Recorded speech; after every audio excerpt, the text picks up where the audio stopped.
lived there. Uh, She happened to have you been there? Yeah, they're like just before the break. Whatever. Yeah, it's about, that's about, yeah. What's that, what? Hotel. Yeah, about an hour. It's 175 a week. Right. That's about. Well, that's because I've been there for 4.5 years. So how I'm do sure it's you, going up quite, I'm sure I'd be paying a lot more if I came in there. Sorry? 12 or 200. oh, No, 178, I got that. I was hoping there was like an alarm. That 1%. But, maybe not, and then they do the split seconds now. I don't know this yet. To be honest, But it's because there's a new one. To be honest, it wasn't Yeah. working. Both of those roads? Yeah. She's older, right? No, she was through it, I think. Okay. The real Isn't estate that is actually Tuesday owned by too? somebody else. Okay, we'll The old find out. triangle is owned by, the Italians that have always owned it since the beginning of San Francisco or whatever. So I haven't been here And the before. Castro The open mic Island. etiquette is like one Then she, phone. they do the same. 5 minutes. But Oh, she 5 owns the minutes? business. Whatever you can fit in 5 minutes. Well, they ran Yeah, that that's good. Castro You're right. Hotel, it's Castro. Yeah. That was good. She does good, Yeah, the trick is to limit it to 2 or 3, so you We all don't know we got focus. the best deal And in if it's town. haiku, short, you repeat it. That's the Yeah. deal in town. So the first As far time I as- did short was last Quality of night, and I was living told every day. I didn't let the people know when the poem ended. I went, have because I said I have all these time. one-pagers, and I made a point of going, that didn't work, the visual I'm cue. gonna ask when she's gonna retire though. I mean, Plus I'm worried because I'm now. illegally parked. Her son John. Yeah, but he could But change, it's he could kind change of in a it. zone where I There's a don't little think that different it would be attitude. hard to see, and I'm She's hoping it'll more be after flexible. hours. Flexible about So it. that's way Feels like well, a- I did not realize the parking was I got that it. impacted around. And he knows how to do Yeah. reverses, you know, because you just don't flip it, you gotta read it, the white on black. It's got, I never would have done the center, but it really creates a nice rhythm, so I'm gonna try it. Okay. Usually I'm doing left and right and whatever. Maybe about this song, try to get it to be one of them. She knows who you are. She said, I talked to John, he said, just keep calling. So finding somebody who's in the one, Yeah. Well, she's got some of them saved for, reserved for like these sports. This is not a hustle, just email me. Here's my That's why first one on the back and we some test. Do you want to play? like Russian students Yeah, wouldn't that be fun? that work down at the board. I like to do that. See, I call it From doing young what I grades, want. and they work down at Wooten, Brad.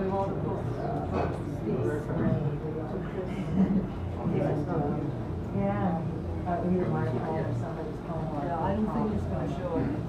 I'm shaving my bundle right now. I think I'm going Or what? that bad. Oh, what? Don't try not to cry. We'll put it, Okay, that's pretty tight. Cheryl. I've already. Finances down, coming back from China. Yeah, traveling. Operating sort of the debt that I'm in, and also the finances come back up. Yeah. Hey. Yeah, I spent $35 on my brother's birthday, and that took me over the edge.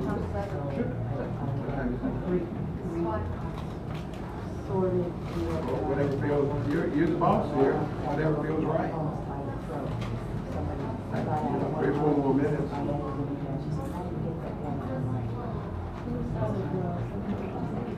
Oh, that sounds good. Have you seen Bill?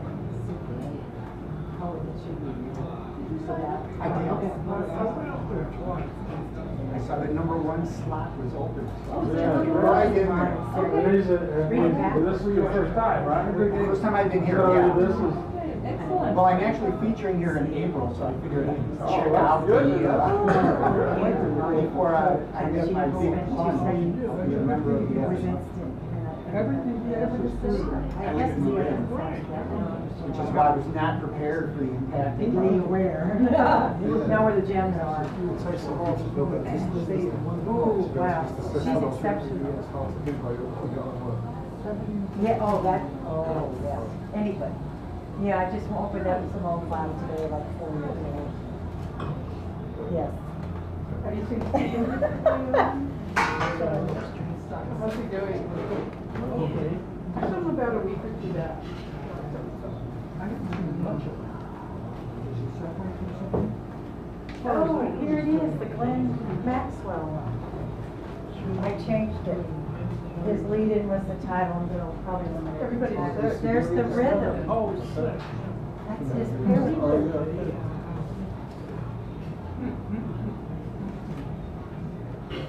Freshman's in the hospital? Hmm? Freshman's in the hospital? Pneumonia. And so, I'm surprised that he got that well. I can get this. Run in or something.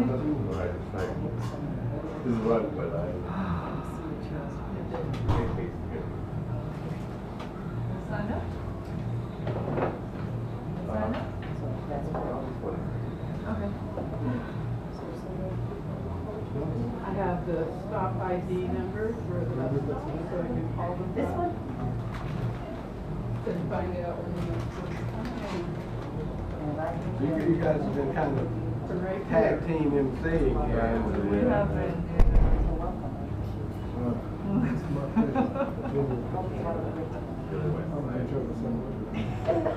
Okay, that's good. Thank you. You and I have to catch They have up. pretty nice rooms. Can we in that, talk tonight? Hotel I North miss Beach, you. huh? Nice furniture. Hey, Doug and Lana got a boot.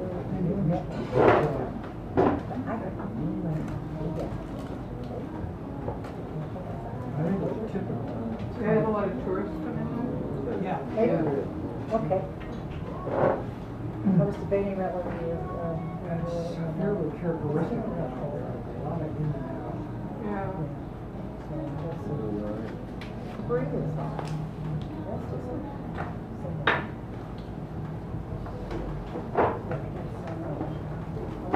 Sorry about this one.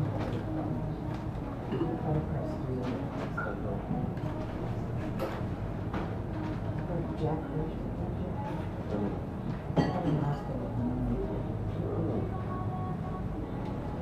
Yeah, well, there's little viruses going around, and that's all I know. Yeah, I'm sure he'll be okay. He's healthy to me. He's got a lot of stamina. That guy, I can't keep up with him. He walks in the neighborhood. He'll go around at least 3 or 4 times, and we catch up and see him. And I was like, I don't even try. Read new stuff? Feels like a bad idea. Reading new stuff? This is old stuff. I usually read old stuff and old and new stuff. For one, Betty's fine. Yesterday. But I Last haven't year? typed it out. Last year. As soon as I type it, The skin is glowing. He looks like 15, 20 years younger. He's going up those stairs like it's nothing. He's still out there. That's what it is. I can't keep up with you. Yeah. I love the last email. I really appreciate it. No blame. It's just not possible. I gotta figure out your schedule. You're the FA, so. Okay, we're gonna start. How's that? Okay, I want to welcome everyone to the Sacred Grounds. Am I getting feedback? Okay. I want to welcome everybody to the Sacred Grounds Poetry Open Mic. And tonight we have a featured reader from Wales, Mr. Martin Dawes, poet laureate for the young people, right? Good. Yeah, wonderful. We look forward to hearing you. And before we start, let's give a big hand to Teddy and Fiona in the back for hosting us. I'm Clara Sue. We're gonna have open mic now, so everybody gets 5 minutes. I'm gonna set the alarm, and I know I'm not popular here because when it rings, I let it ring. Sorry. So we're gonna start with Roy Nash, who is this is your first time to Sacred Grounds.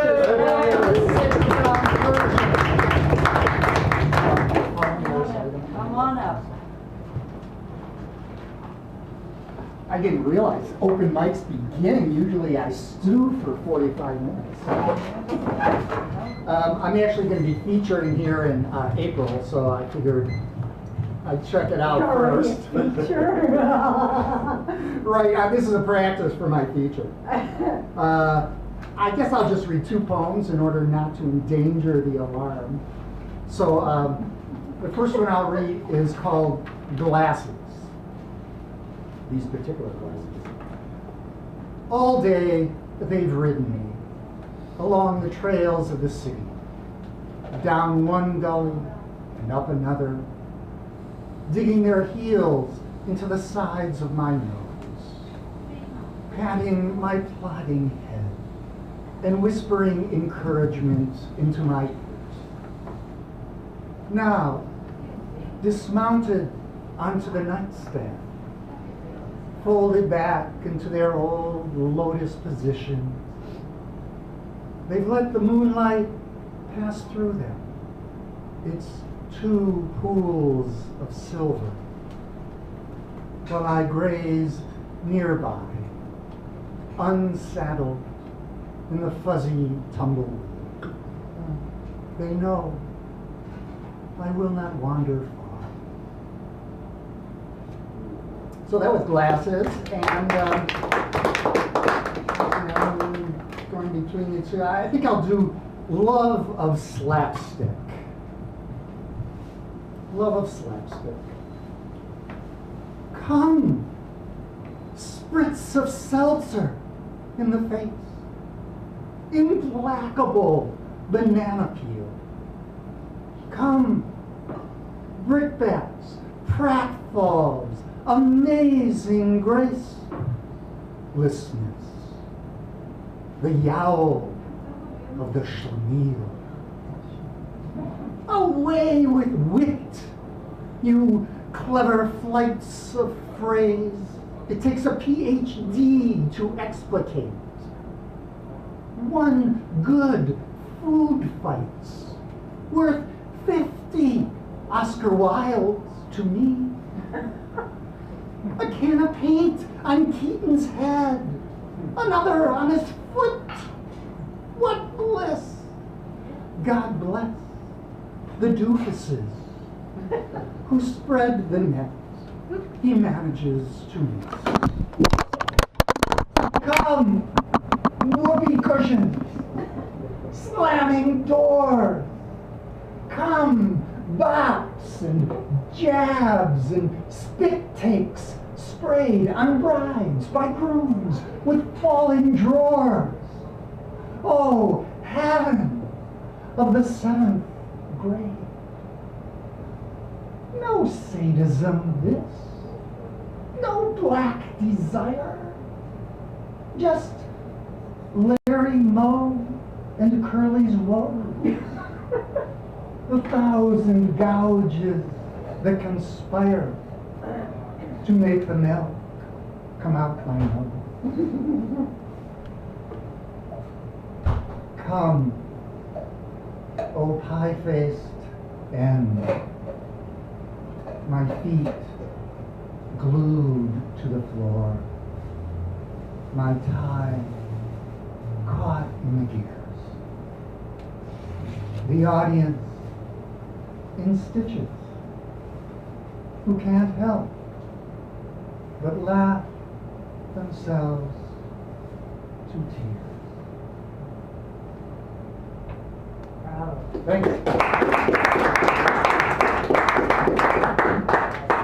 Thank you, Roy. You're not My a good agent. You're not a good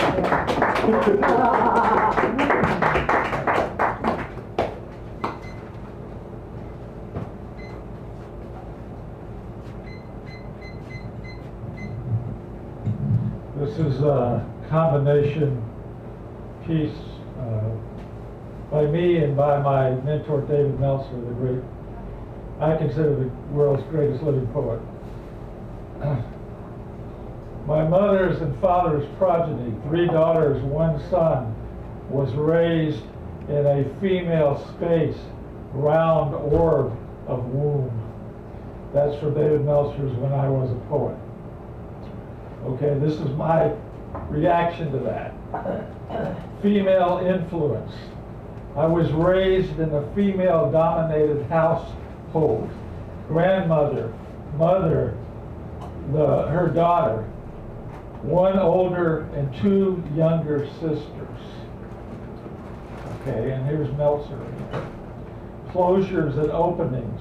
My father's son held his hand down streets even as a teenager. This is me again. This is called Male Counterpart. On the Gulf of Mexico, little boy in 1+ or 2, fishing cap on, my father doting on me on the beach. The next generation old enough to be my own grandfather. Okay, and this last one is another Meltzer. Also from When I Was a Poet, and this is this particular section is called David Dog the Lion. David Dog the Lion, the once upon a time lemming, chases cats and squirrels, but not raccoons. They're way too tough for this soft-hearted barker. Sometimes doubts his own bark, his weave of woofs.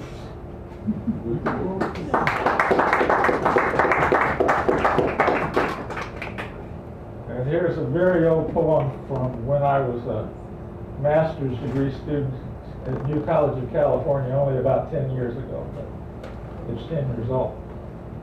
What can I tell? This is called What Can I Tell You? What can I tell you about me? I am heart and very little else. I am not going to fit into your schedule well. I need to be your schedule. You have drive. I have driver there, here, and back. All the tread to poop. You want to dance around. You're smart. You think you know what you want, where you want to go. I'll watch what you want me to watch, but I can't be, quote, fitted into anything. My physique just won't go that length of departure from my usual course. You are there. This is where you're going to be. I am here. I don't want to be by the computer waiting to hear from you. I need everyday conversation. I'm poor, and there is not a great deal of choice in the matter. I think I don't want much of the society I live in. I want more, at least something vastly different, and that's how I live my life. I sort of just go inside of the poetry and only come out to read it to those in the world who care to hear it. Is that you?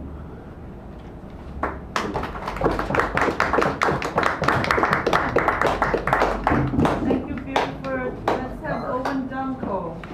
Let's give Owen a hand.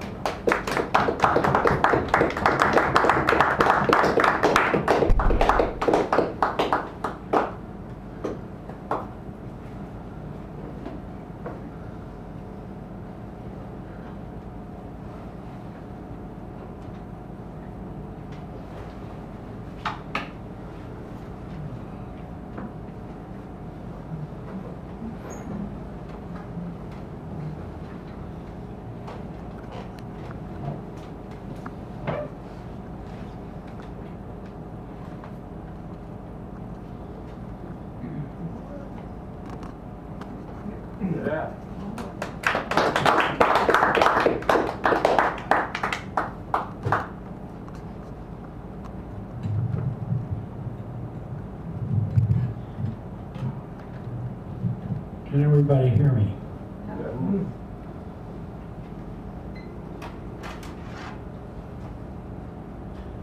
Okay, this is my latest poem.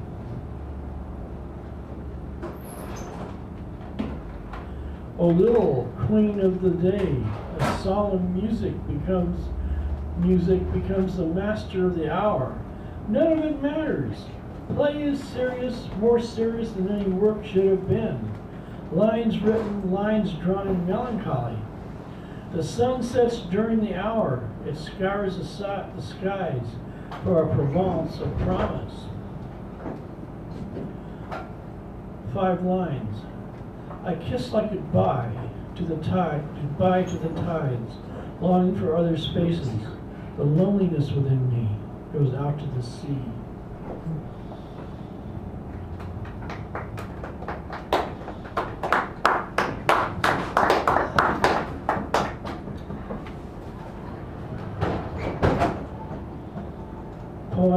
Another poem. I'm like a boat snoring at the mooring. Poema Appassionata. Set this house on fire. My thrust sets the world on fire. I sometimes think I am at the top of high achievement and excruciating responses. High excitement and high achievement. Only Henry James. History is dark. Another poem. The icy trees in North Beach I cannot reach, for I am just a small boy that is yet to be obeyed.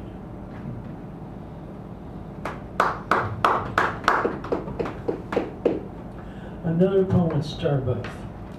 People peruse like Christmas shoppers after Christmas. A sign on the bus says, not in service. People march and walk quietly up and down 3rd Street in the year 2014, familiar and ordinary. No, the air has been clean of envy and metaphor and the certain love of loves. Another poem. My poems plod on the pages like a plow horse that pretends to be a dashing thoroughbred.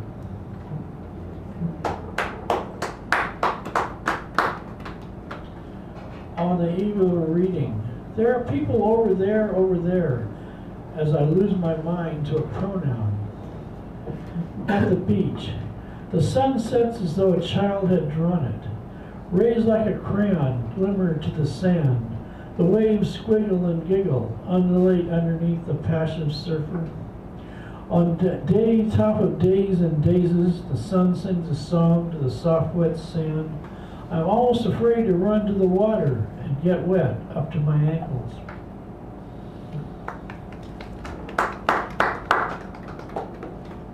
Sonnet at Starbucks.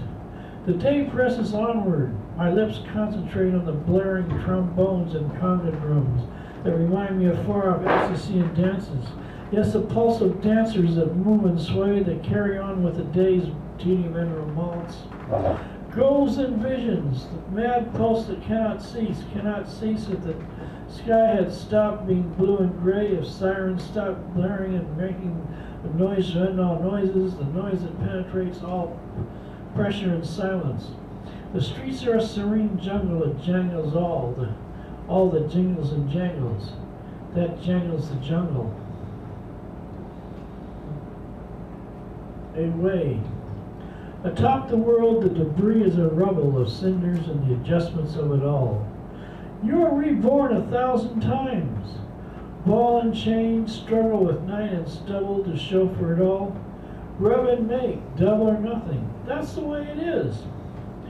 The gall, the nerve, you wind up meaning nothing. Stall around, that's the best you couldn't do. A bubble I try to burst and hope it will not pop. And start, that's how it goes along. Merry men learn from their mistakes. They stop, then go. Routine faults lie at that. Nary a hair, that's what I wonder at. And I try by not trying to put my head in the sand.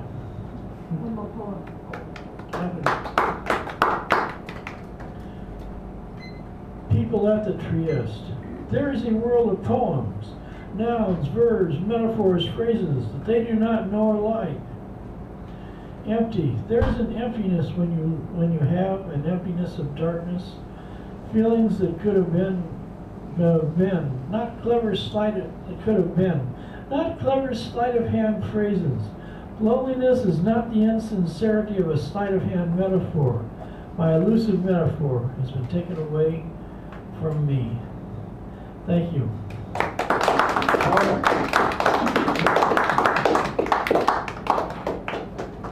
The next we have Anne. Hey.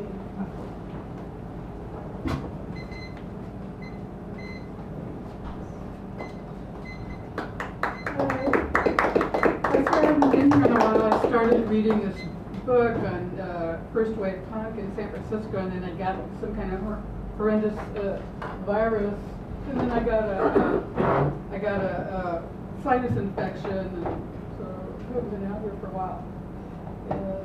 Let's see. Anyhow, I was on the second chapter of my first wave San Francisco punk, 1976 to 81, and it's a chapter called "The Punk Crunch on SF's Socio-Political Distortion in the Fault Zone."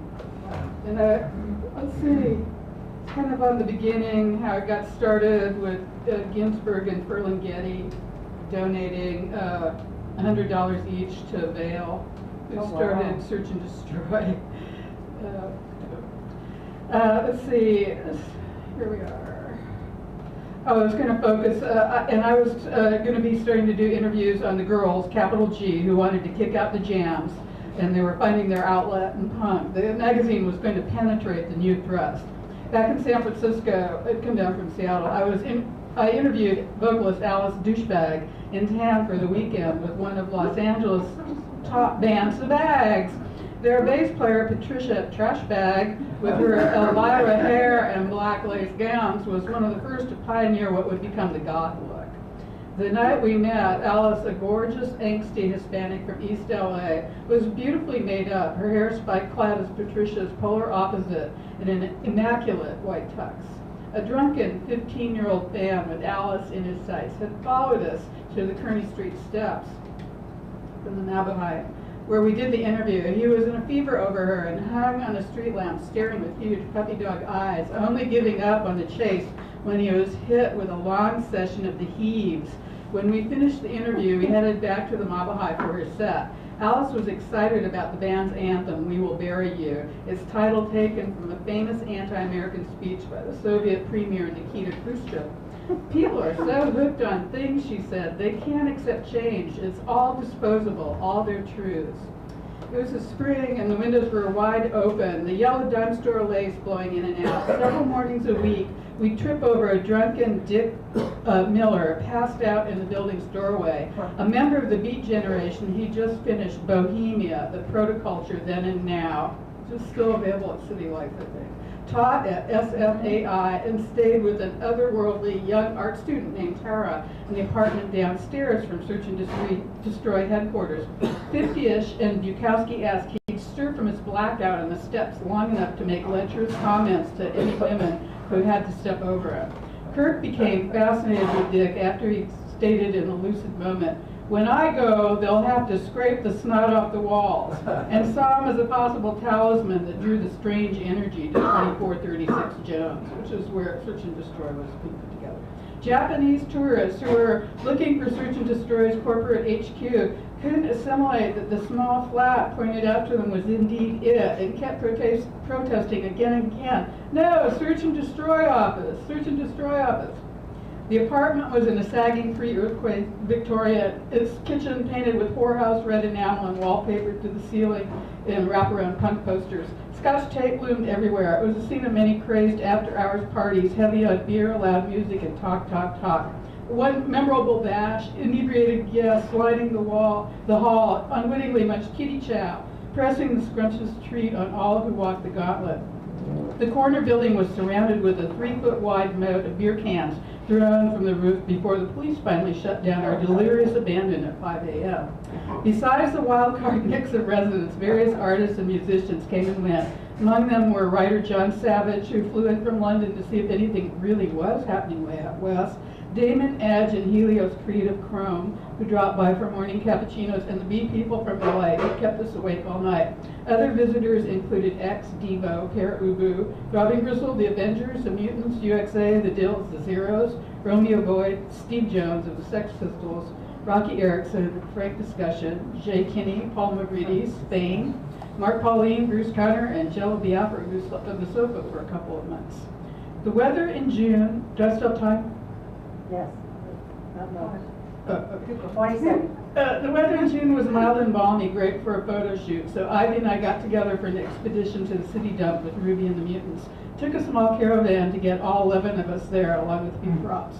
We started wandering in the piles of dirt and junk as some apocalyptic clouds moved in from the bay, when a couple of beat-up cardboard flying saucers mysteriously appeared. Hey. All right. Very good.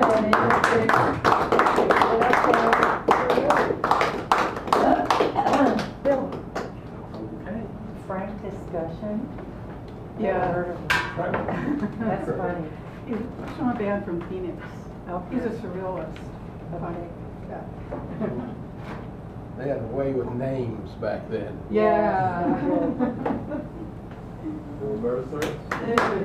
There you go.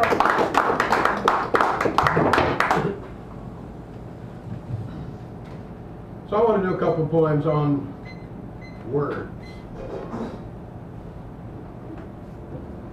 Words wind up the world like a grandfather clock. They shackle us to rank and tick-tock us to duty. Priests pulpit prayers to the parish. Politicians propound propaganda to the body politic. Poets peacock their poems to posterity. Professors expound on their polemics. Peddlers push their products. Promoters peddle their programs. Prophets preach to the people. But when that great clock of the world unwinds, time is bent into a circle by the gravity of a peach and the scent of honeysuckle, and then floats upward on the updraft of music while the clock hands clap to the rhythm of joy. Our Cinderella bodies become palaces of pleasure, and our unwound words, divorced from the rigid march of rectilinear time, are translated into evanescent jewels like the myriad drops of diamond and emerald dew glittering in the magical morning light.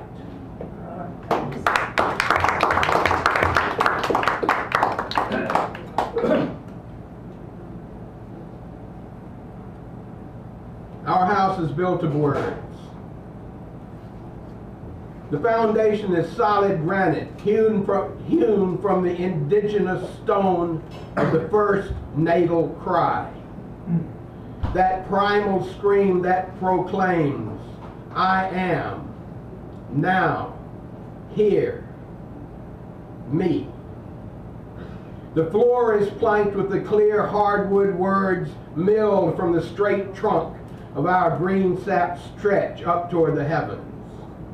The walls are made of the rough and tumble words that are quarried from our work and worry and sweat by the tools of our hands, brush and pen and scalpel and hammer and plow. The ceiling is made with the lath and plaster words of our duties and responsibilities, commitments made, promises kept. The roof is tiled with the waterproofed words of wisdom, gathered tile by tile along the winding path of our wanderings, or washed up by the omniscient waters, gifted by the sea. Our house is lit by the words of love and kindness and hope that pour in through the open windows, and its people by the joys and sorrows that enter through our unlocked doors.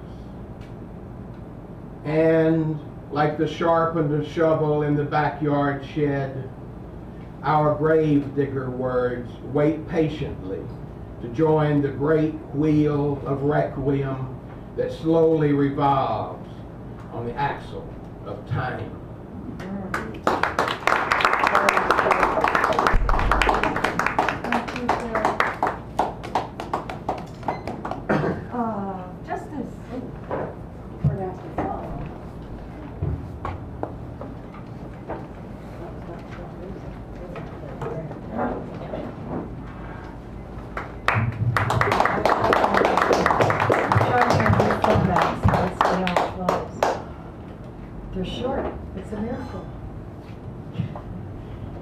First one's called Touch. Every morning I wake up to beautiful, looking for you before I open my eyes, touching my fingers, filling my hands, getting lost in time. At Specs, I keep looking for you coming through the door. Funny, we haven't even exchanged numbers yet.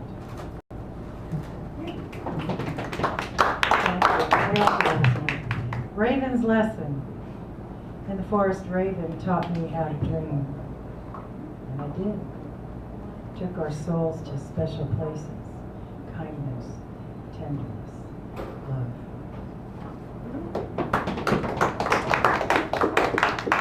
I love applaud, Raven. Your whispered, thank you. Your whispered chants. Your whispered chants drown out the hushed tones of rain, sepia colored. I'm falling. At 24, that throaty moan I thought was yours came out of me. I was surprised by a third party, us. Oh, a long time ago. Let's see. Silk manners. Dress me in indigo. Silk from Japan. Lace from France. Cloak me in pillow book whispers. Between heartbeats, that space where I hold mine.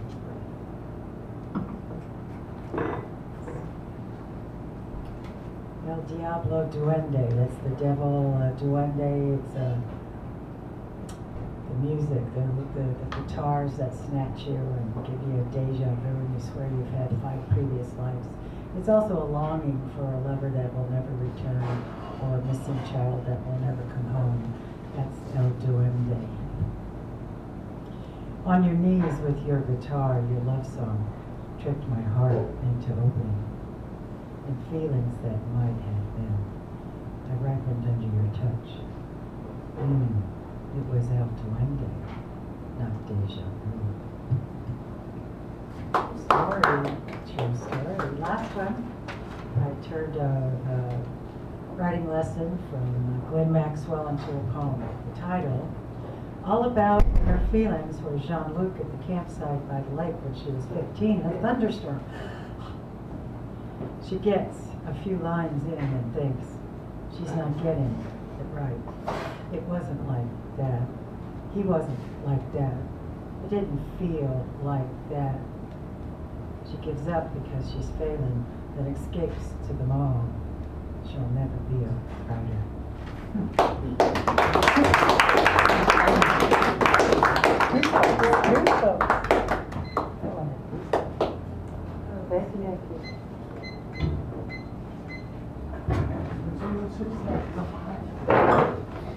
A little loud.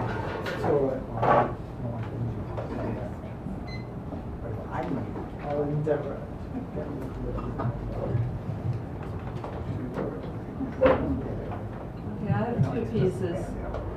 The first one was inspired by a piano lesson that I gave to a student. We were looking at a score, and there was a little marking showing us how to play a trill. And a trill is a musical ornament that you go very fast with your fingers. But that was not the case on the score. So I blurted out, "Oh, this is a trill for dummies." And my students started laughing, and so I wrote a poem about it. It's titled Trills for Dummies. Oh horror, what's that on the score? It tries to show us how to trill. With 16 notes against the 8s, that's trills for dummies. They're sure to kill music that intends to bring a flurry of flutters to the pulse. The art of tickling is what it's about, not staggering slowly like a sick mouse. Okay, let's get those fingers moving. One hand steady, the other hand light. Hoo-ha, the notes fly off the keys. This passage now has an extra bite. The ears are thrilled to hear a trill. Go on, practice your skill.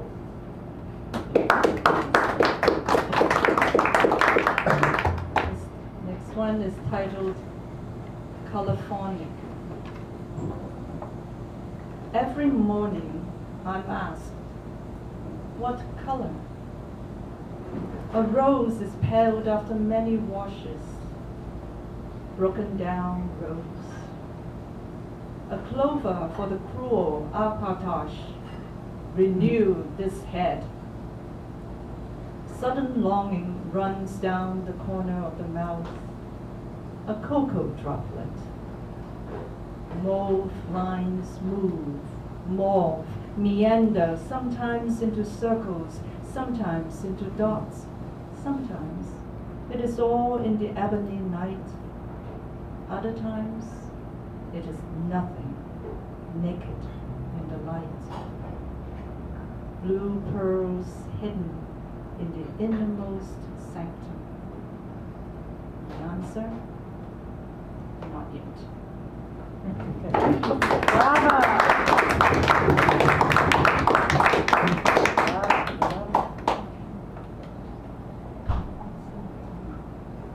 We did good, moving right along.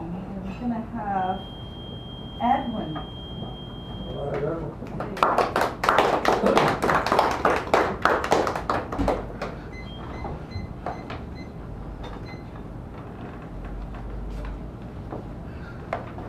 The hills.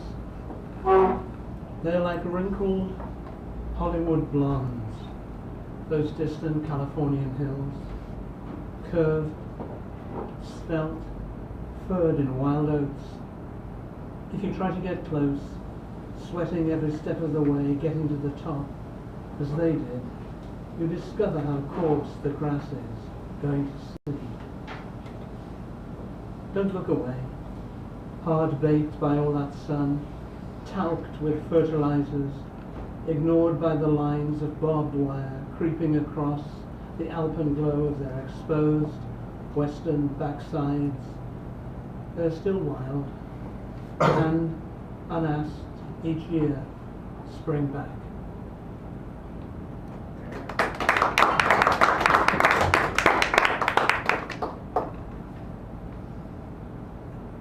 This poem recounts an encounter with someone whose wife was in emergency at UCSF on top of Parnassus, which is also the name given to the dwelling place of the gods.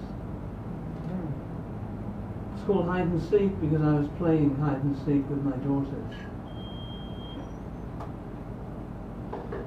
Panning the playground for the telltale solar flare of my 14-year-old's blonde, blown hair, wavering from her hiding place, or the other younger one at this very moment probably spying on me from the spot she's in. Behind, beneath, or up, tunnel, trash can, benched adult, bridge or tree, where can they both? The whole safe place is Bliss's Cirque du Soleil, kids' estuary, a fizzing interplay of light and dark and wind that makes it quite hard to hide too long at the center of everything, the Golden Gate Park we all started out in. Right now, I'm it, keeping one eye on the time, the other looking behind, the third out for my partner, the hardest one to find. Excuse me? Sorry, I'm playing hide and seek. What did he say? Do you know where I can pee? Freckle netted his face, atop a gold-chained neck, cracks a gapped smile. As I motion him away in the direction of the outhouse, thank you, he adds. He might play. On the way back, I'm keeping quiet, if I may. Biker garbed, dark blue tank top, tattooed, quasi-sumi arms, loping, I look away. Game over, we take a walk with our plastic flying saucer. Dipping the frisbee flutter flops, drops to the grass. When taking off it soars, we catch it, pass it back and forth, hand to hand, like a swallow over land after a squall at sea. We wing it, sling it, skim it like a dish across a kitchen where the busboys sing. Suddenly, he's back, with a sweeping gesture, like the lift of a sombrero, swaying low for the frisbee that left us. Mine? He threw it back, like a line out of Hamlet. I, playing for time, slowly moving on, say, turning to my daughters, sure. He runs the other way, catches, throws it straight back, soft, so that my younger daughter plucks it like a hat, flung off. We circle one another, veer to talk. I'm not a bad person. His face is softer than I thought. In my ear, do I look like I'm on drugs? You do look like you... I grin. Pure Clinton, know a thing or two. Still, I wait. Before I listen in. Cordelia, my wife's in UCSF. She was bitten by a brown recluse. Man, I'm so full of stress. Someone told me where to go. Find some old hippies in the park. It's a 12-hour operation.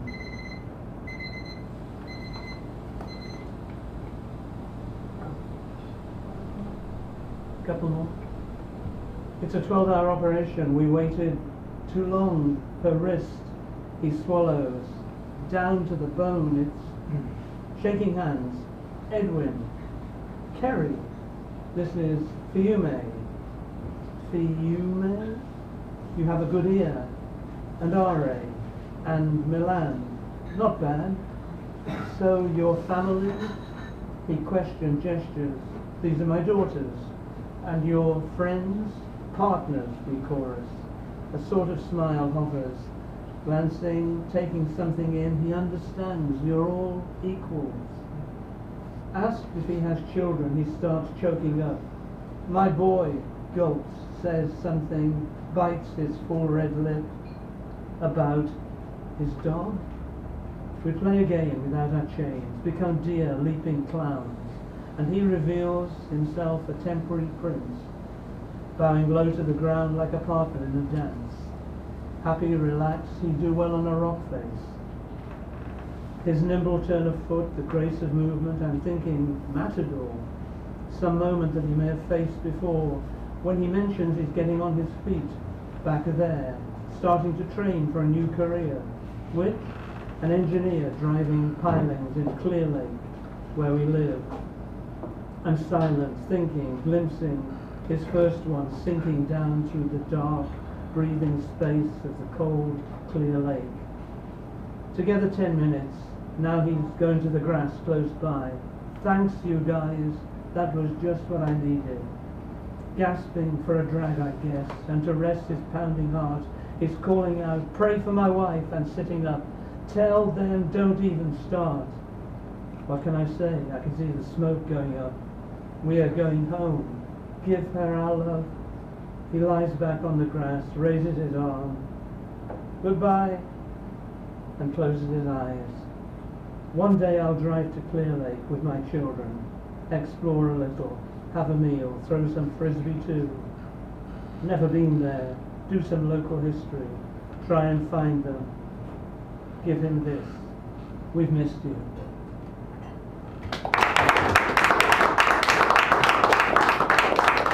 Okay, let's have our feature, Martin Laws right now. Welcome.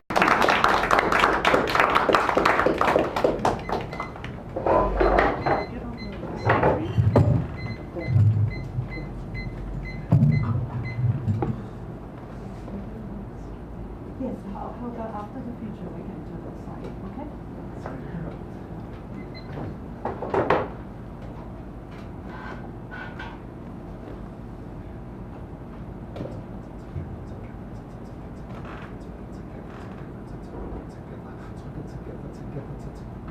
Gotta get together, together, to get together, to get together, together, to get together, to get together, together, to get together, to get together, together, to get together. Gotta get together. Speaking mother tongue of the one with people that's keeping the circles complete. We living with rhythm within the beat. We giving life to the lyric, linking cycles of spirit, connecting our feelings to meanings to the one we put together. To get together, to get together, together, to together, get together, together, to get together. Gotta get together, together, to get together, to get together, together, to get together. Gotta get together. Bridging our divisions with rhythm, we put together. Bridging our divisions with rhythm, we put together.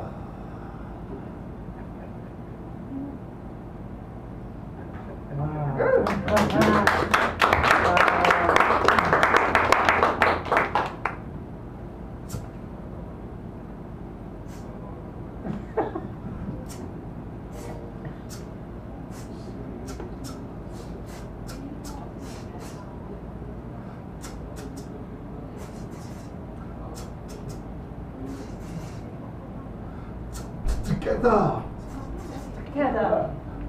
Together. Together. Together. Together.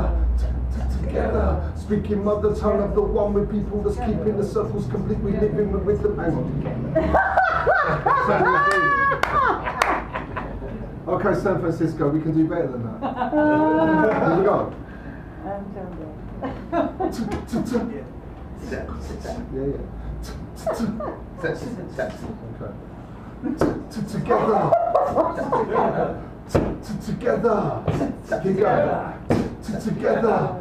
Together, let's go.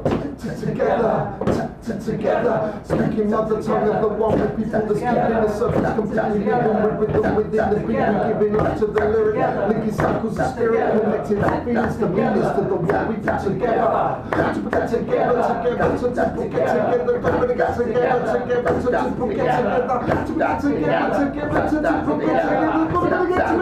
together, to get together. Bridging our divisions with rhythm, we pull together. Bridging our divisions with rhythm, we pull Together. Speaking mother tongue of the one, the people that's keeping the circles complete, living within this rhythm, this heartbeat, breathing life from the lyric, linking a cycle of spirits, connecting our feelings to our meanings, to the one we put together.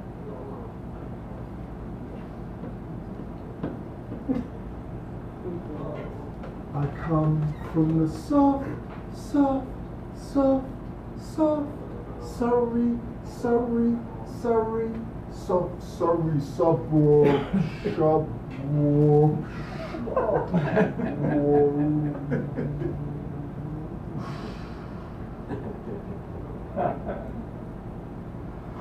I got the suburb beaten out of me, way back by a boom bap that backslapped my reflection.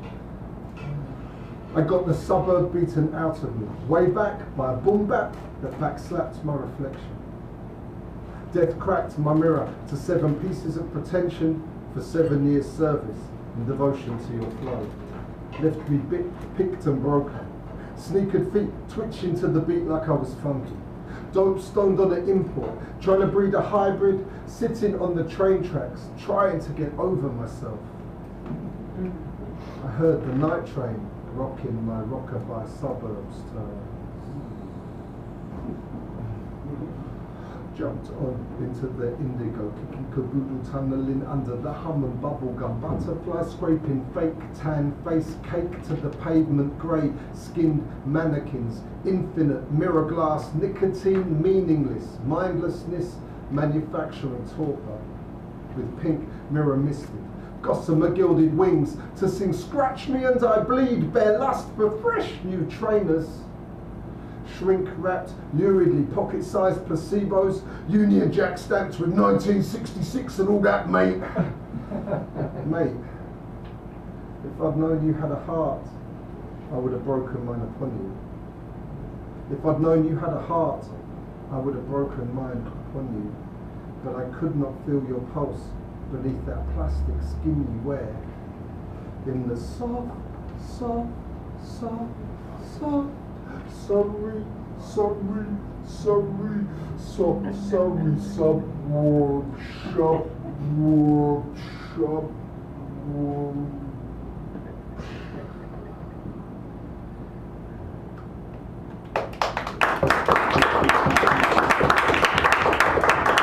And I've never felt this free. Train tracks rattling bones beneath my blood, telling me leave the suburbs, sleep and bleed these dehydrated soul scores. No more casting b-boy stance in silhouette against an empty street.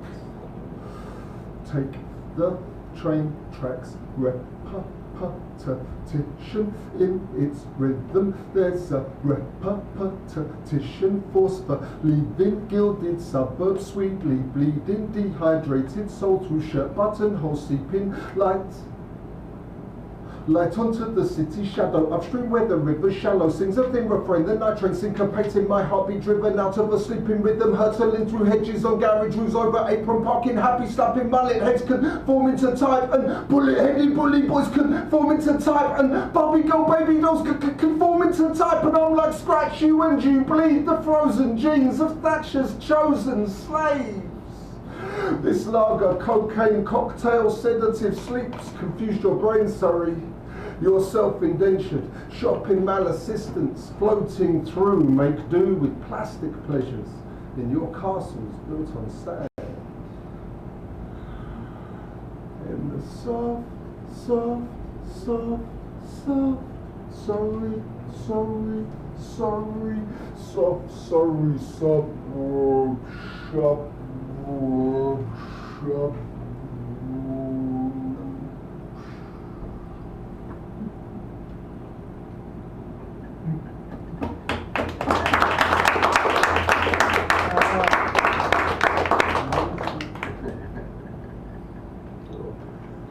I have something of an insecurity about coming from the suburbs.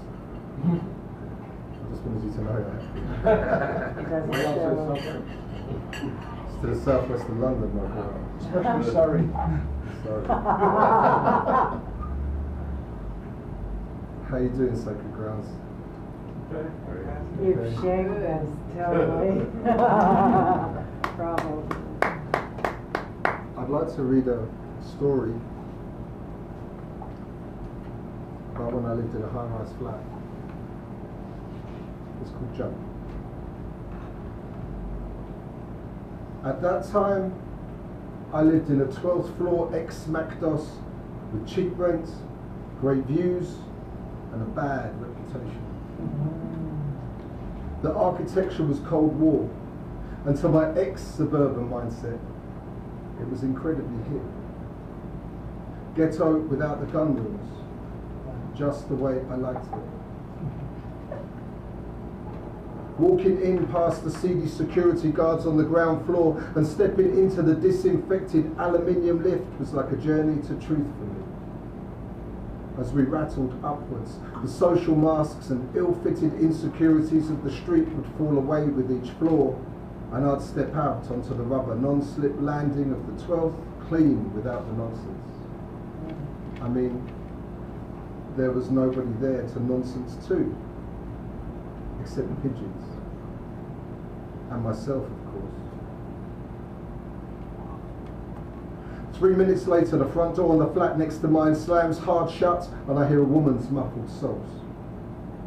I know she's called Naomi because I hear Gary shouting it at her about 5 times a day. I leave her to it and step back out onto the balcony. I loved my balcony. It was the best thing about that flat. The 12-story drop over the railing was vertigo-inducing, but you got used to it, and that deep distance sheathed the knife edge of the streets. I'd stand out there watching the world below like it was reality TV. The low-rent, high-rise, white trash ghetto show that bites like the lice and leaves you itching for the next episode. Tension pitched the air like exhaust fumes drifting between the prostitutes and addicts and boarded up buildings. Shudders of poverty ran so deep through the place, even the children seemed like veterans of a lost civil war, left abandoned to pick through derelict histories in a broken glass playground where boys become soldiers and girls become pregnant. Back alleys blazed with kids torching their youth in litter bins and skips, running from the law and the owners of lost cars. Pensioners shrank behind their bungalow windows, waiting to pass in the shroud of their memories, or else made a proud last stand at their front garden gates, watching their bloodlines entwine like roots in the earth.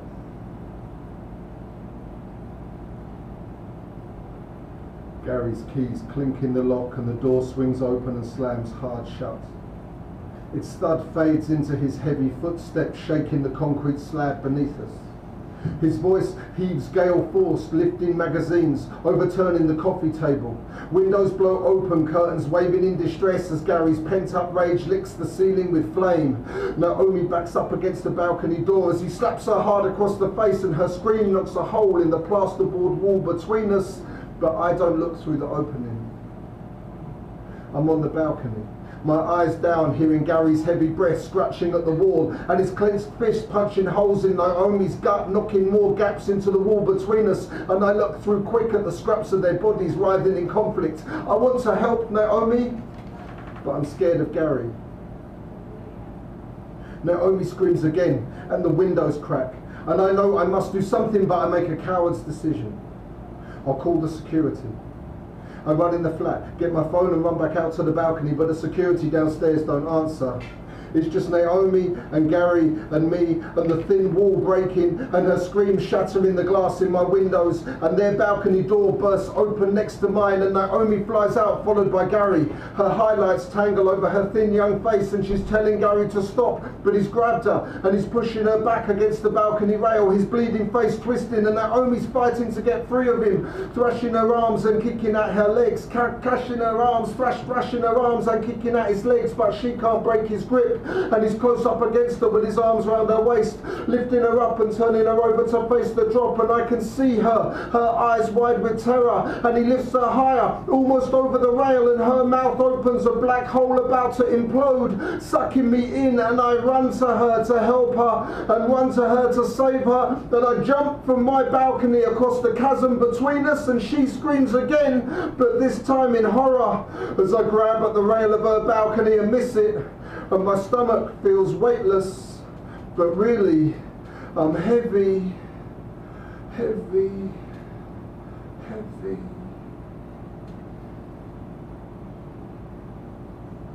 I'm falling faster through my heartbeat. My brain expanding beyond fear into acceptance, and I don't realize it, but I'm not breathing. And I'm not fighting, and I don't care. I'm just falling. Falling somewhere between my balcony and theirs. Somewhere between the clean white of my living room walls and the bruised yellow-blue of Naomi's ribs. Falling from somewhere them into us. Falling between what was and what will be. Free falling helpless towards the crowd below. The children, the pensioners, the police and the prostitutes, the single parents and nuclear families all come to see me, drawn to the spectacle, the terrible fear of it pulling them into the spot where I'm about to hit, and I'm hurtling down towards their faces upturned, looking at the magnet of my body to fall, and their hands lift towards me, reaching up into the air as I plunge into their midst, and they catch me with the many hands of their community, and I'm safe. I'm saved. I'm lifted up on the shoulders of strong women, led back to the flats by a parade of singing men. There's people kissing my hands and laughing and crying and cheering and taking video with their phones, and I'm alive. I'm alive. Although my body still thinks I'm dead.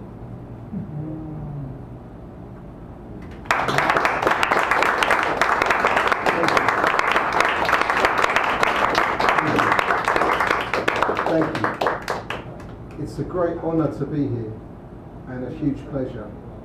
And thank you very much for allowing me to come and share my work with you, and for sharing your work with the open mic so I can experience it too. So thank you ever so much. In coffee bars and shops and venues all over the world, people are doing this, and I love that sense of familiarity and communion that we have, so it's wonderful to be here and to share it with you. I come from Wales in the United Kingdom, and Bill mentioned earlier Dylan Thomas, who's probably our most famous poet internationally, and there's a great celebration for the centenary of his birth this year, and I, along with almost every other artist I've ever met in Wales, has received a commission of the government to celebrate Dylan Thomas this year, and I've written some poems. I'd like to share one with you now. It's called Another Shot, and it commemorates Dylan Thomas's last drinking binge in the White Horse Tavern in New York. I don't know if you know the story, but to explain, he was in the Chelsea Hotel in bed with his secretary, and he got up at 2 a.m. in the morning and went down to the White Horse Tavern. And he turned up again about 2:30 in the morning and said to her that he just downed 18 straight shots of whiskey at the bar. He thought it was a record. And about a day and a half after that, he went into a coma that he didn't recover from. This is another shot. It's 2 a.m. Wake up, Dill. The party's starting. People are turning up. Drinks are lined up on the bar. Come and have a shot. Looks like New York's come to see you, Dill. They've heard your lips drip dreams, and earth blood on your tongue makes magic kisses sip. Another shot.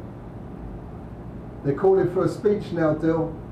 You know that sing-song style. Your voice low-slung like a plump-up Charles Lawton. Friends, San Franciscans, countrymen. Let's have another shot. Things are looking up. The barmaid's Marilyn. Platinum, pristine, smiling, that starlight, yes, that dress, that hair, those eyes like love, leaves lost among her men, blinded. A flashlight pops, another shot. Did I mention Max Ernst has brought his elephant? Look, Stravinsky's reciting The Wasteland to himself. At the piano, Thelonious Monk, his bag of Jelly Roll Morton bones, held high by Nika de Koningsvater, ordering another shot. Edward Hopper's sad laughter after midnight. Ginsberg's naked with the murder of ancient crows. Bill Burroughs purring, brown cats a corso, his lips anonymous, slopping round Whitman's dick, another shot.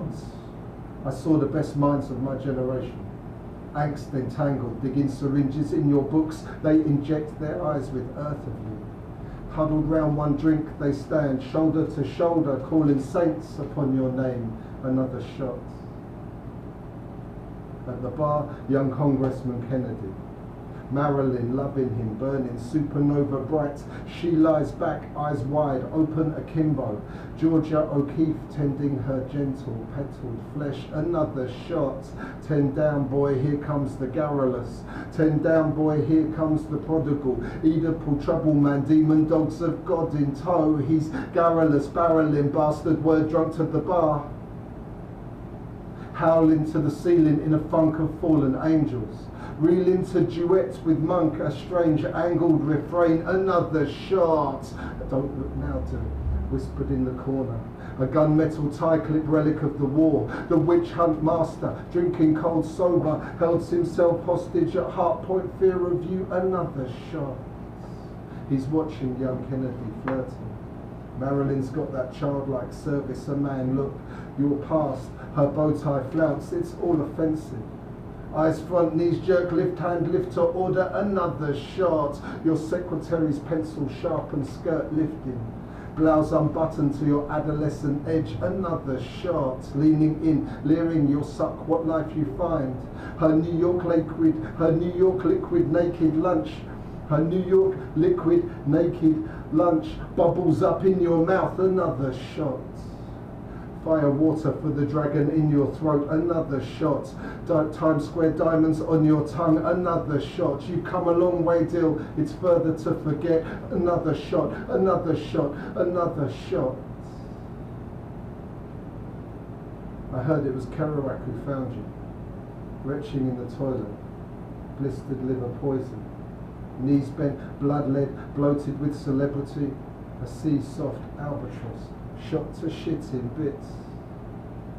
Tell me, Dill, how grows the darkness, screaming in the memory, splintered into bits of you, the night recites your name.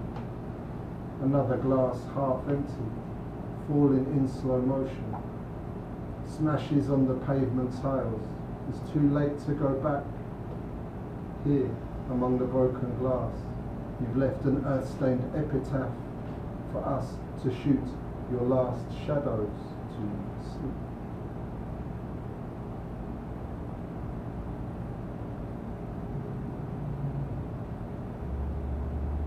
I'd like to finish with a poem called Eulogy for a Poet. And I'd like to dedicate that to all of the poets here and to all of the poets everywhere, alive and past, particularly David Mercer, who I had a tremendous pleasure of meeting about 15 years ago, who not only impressed me with his work, but with the gentility of his soul, the nobility of his soul. What a wonderful man. So please give him my regards if you speak to him soon. It's called Eulogy for a Poet. And this is instructions on how I would like to be celebrated after I have passed on. Thank you very much indeed for your attention tonight. It's been a huge pleasure. Lay a long paper scroll at the cemetery gate. Place set the start with your shoes off. Step on and then let the rest unfold into the grave. Earth shaded, consecrate its weight in light. Name this as the subject for today's debate. Call it Eulogy for a Poet. Call musicians, singers, songwriters, dancers, beatboxers, painters, poets, choreographers. Call them all to the black cemetery gate and send them down barefoot upon the blank paper scroll under the angel's sword, in the gossamer rain, beside the yew tree and the holly, in step between each heartbeat. Dance deep upon the page with apostles of the dream state. Feel the gravel crunch cut through the paper beneath your feet, but fear no pain. Fear no blood let red, for the spirit to speak with bare footprints and earth dirt smeared in the circling steps of those that follow on. Those that follow on paths of love, blood traced to scrape the veil between us. Make this paper shroud opaque to wrap all we remember them to be, in all that we still are, of hope and fear, and fragments of fallen dreams captured pure, polished against our passions, chains rattle in time, chatteled flesh of death in life, blessed of life in death, expressed in free laments, heart sent upon each poet's breath, a last soul kiss. Rain-wet lips open the sky, crying sympathy for all that we've achieved, and more still for all we will never be. For all the truths untouched and meanings we cannot make. Intervals we miss and notes we cannot hit. Let the echoes of these efforts sustain our legacy. Beyond remembrance, graveside flowers fading, fading, fading away.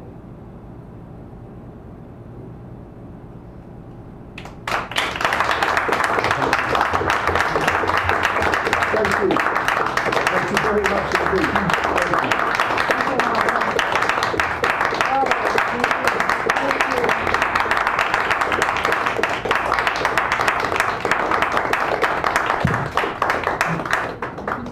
It's a pleasure. We're gonna have a 10 minutes break. And when we come back, and Greg Pond will take care of the second half for us. So stay tuned. And whoever hasn't signed up yet, please come forward and put your name on the pad.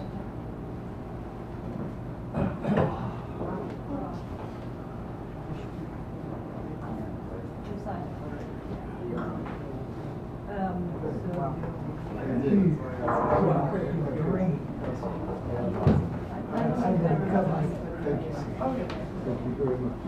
My wrists. That was excellent.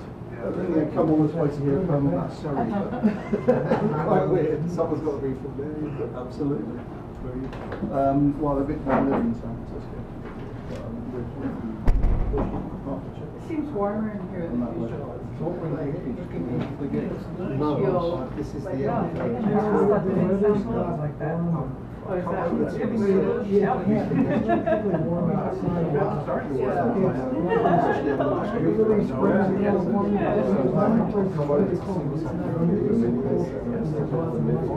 Yeah. Yeah, that's Really what I good was- muggy I stuff. know. I like it. I was dealing with my taxes, so I didn't know. No, I would say the weather has warmed up. That's probably good. There's a concept of spirituality. Oh, yeah. The drought. Hey, Stephanie, I thought maybe you were. No, you weren't gonna make this forever. His father had his kids on Washington, called me up on the train going to work after this. Oh, happy birthday party for me today. Wow, that's nice. Yeah, absolutely. He was house, huge house, they had practically nothing in it. Oh, Yeah, this thing stopped working. Was that out where we're, oh, in Berkeley? Oh, okay, nice. It was nice to sit there. It's been very interesting. So, Well, so did you hear about Jack Richmond? No. He's in the hospital with pneumonia. He's on oxygen, but his wife Aggie left an email on the Revolutionary blister that he was, Oh, to be fine. nobody could talk to him about it. He was saying, I think to talk to him right now. Yeah, he's 80. I'll be following you. I just found out on Facebook. Well, the weather Found out on Facebook. Yeah, oh no, it's never so good. Anesthesia will give to He got, he was driving a car and had an accident, lost his leg. He's from Walker, that's his whole thing. Oh, no. So, I'm going with the flow. Everybody invited to Bringing out my- I know, it's scary. A number of reasons. Did you have a state, is that what you said? Yeah, he was 80 a month or so back, I guess. Yeah. Let's see if it comes And now he's Dan. Right here. Oh, Dan, Okay. No, he's 70, I didn't take him in there, and he still does read. He's been teaching the class, again, it's very second. He's done that, you know, several times, but he's just recently done that, so.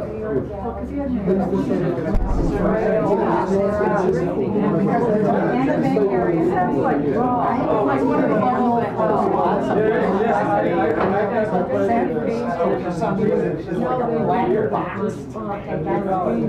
Yeah. And I will try to line up.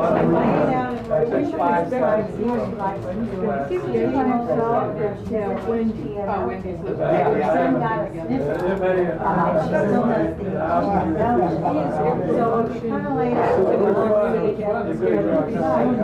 really good. Oh, great. Yeah. He wrote some really good poetry. Yeah, I heard that. Yeah. Thank you. who is that you read? Oh, it was yourself. He read his own. I don't always read somebody else. Just, I know there's a number Oh, of Stephanie, things. yeah, I had Just found out. it seemed like I had one around, and I got back. This is the old I've been here for a while. That's why I was like, Well, if I can't find very many well. either, I'll just write So you and just say, add- Oh,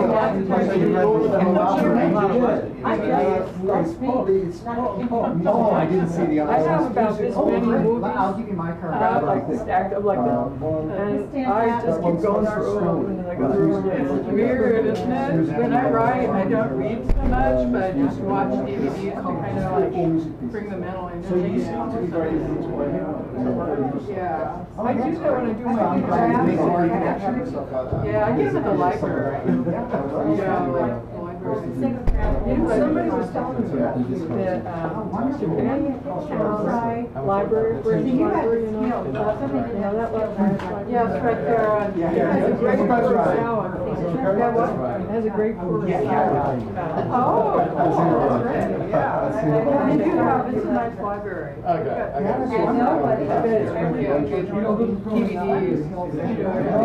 I asked that first. Because I go to University of California Medical Center. You ought to move to town, you get fit right in, that's what he's thinking. I'm glad you were in Yale and you made it. Oh, no, I'm doing pretty good. I'm studying a lot of people at other groups and things, and just, Yeah, because I was looking Really there. like to make your Don connection. I'll bring you on my list now. I discovered it on the internet, and it's the first Balboa. Yeah, the Balboa Cafe. The what? Okay, yeah. Well, it's true. I had it right here. Balboa. Oh, and that's on Dan's calendar probably, because I think that's where I actually found it. Yeah, I'm gonna try to get to that. And I know there's like, I go over to the art gallery. Laura and Bill are gonna be featured. Where Yeah. Oh, okay, I'll get over there. I've been trying to, I was busy writing. I read at the Peltier, there's a Peltier benefit at the Emerald Palace. The Luke Warmwater, the Emerald Palace. Luke Warmwater, put it on. He's like a blogger. Oh, yeah? Yeah, and he's done like events for Peltier all over the place. But he lives like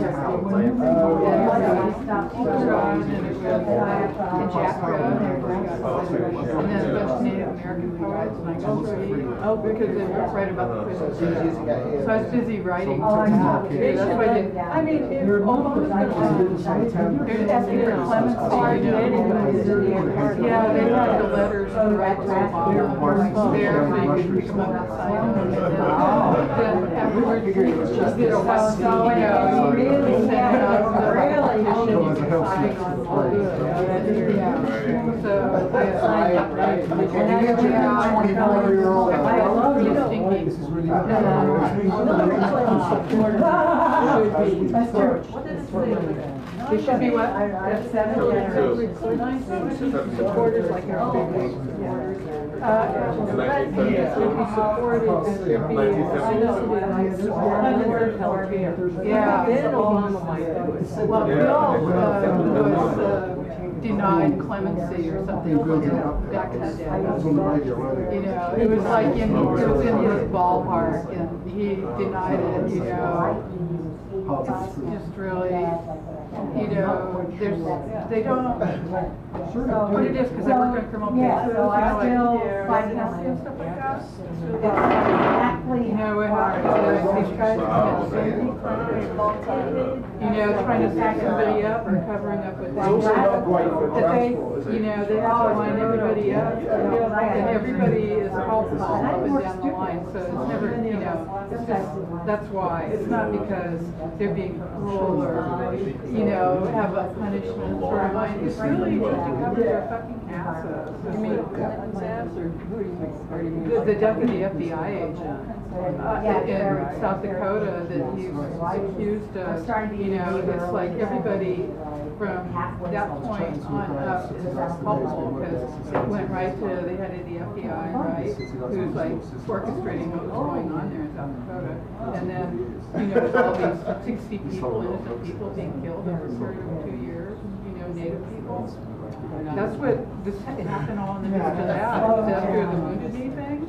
And then 60 innocent people were killed by these allies of the FBI.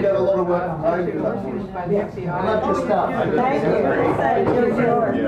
And they were shooting people, like people that had anything to do with AIM, and even their families got got killed. So I'm trying to get. 60 of them in 2 years.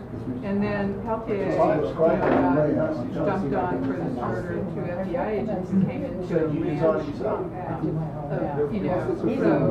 My son. That's new, I haven't learned how to deliver it yet, it's new.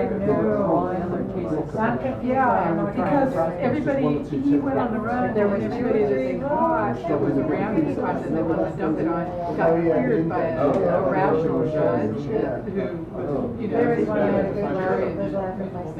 and then when it came back, they still wanted somebody, when he came back, they found, when they got him, they found him, then he got it dumped. Don't forget my 10 chains. Because they wanted somebody. But all I'm saying is, the FBI is responsible for what the agents and, the little local bureaus do. Better be that good, but I can try. And the president is culpable for what, he gets all kinds of updates from the FBI. I mean, literally, they're all covering their asses, it's not because they're mean. I mean, it's because they don't have any ethics. They don't have ethics either. They are mean. They're mean, but they don't have ethics. The president, they're trying to consolidate relationships with the FBI. I like particularly how you sort of integrate, on one hand, you got this Wales, Dylan Thomas thing going, and then you got the hip-hop thing going, and it kind of melds together. Yeah, it's really, There's more to it than we do. yeah. So anyhow, I got So what, how do you get your why I was ill, but I was like, really sick most of for like a month and a half. That's why I didn't get out. I wanted you to know, it's not because I didn't have a flu shot. I had a flu shot, but it's that virus, there's that kind of virus that's not, they told me at the doctors when they finally gave me antibiotics, they said, there's the flu shot this year doesn't really cover the main flu virus. Yeah, it was amazing. It's because it's, so unfortunately, it's probably last year and the year before. next year. That's great, I never get the flu shots, I enjoy taking it, so it's gonna never get. Yeah, that's exciting.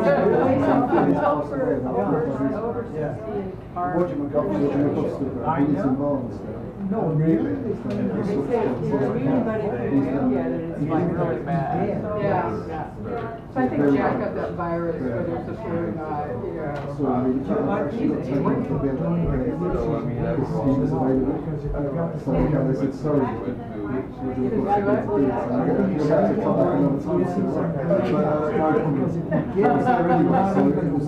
It's psychological, it doesn't affect you, and you never knew.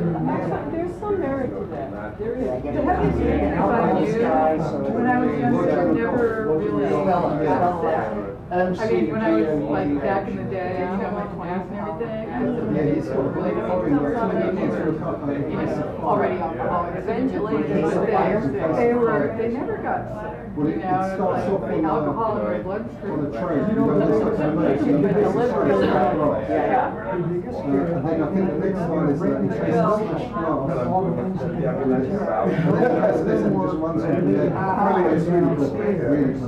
this guy was playing, this black guy was playing ping pong too hard and fell over his neighbor's fence. The other guy with other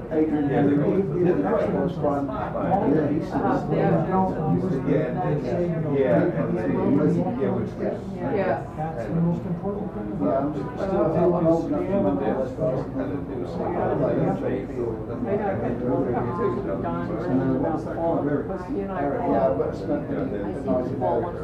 Until I started putting all my falls on my cell phone for the next year. A year ago, I read all the time. I fell in the middle of Kearny Street if I needed. And I mean, I was like, somebody pulled me out of the street so I would get run over. Was it It wasn't, well, it was more than that. It was like hideous because I couldn't go anywhere like for about a month and a half because my knee was so it was like really bad. So, but yeah, so I'm like really, I was, And then somebody that lived down the hall from me, the woman that was like right about my age, the mother, somebody else died in the building, fell and broke her wrist right about the same time. And, I mean, we're not like super old or anything, but I know one who was like, maybe she was like 75, and she broke her wrist, and she actually never recovered from it. I mean, she had it in a cast for like years, and like she finally because she couldn't move, you know, once the accident died, but it all started in injection. Yeah. Oh, my old before he got all his heart attacks, he had an injury in the house. Ran into bashed him in the leg. Never healed. And the writing of it. Well, one of my aunts, my mom's sister, I mean, she was like just in her late 60s, and they had a house, a two-story house, and she was in the stairwell, you know, on a landing, cleaning dusting here, but all that, you know, with duster, and she fell. She was all alone, nobody was there. It was before cell phones. Nobody was there.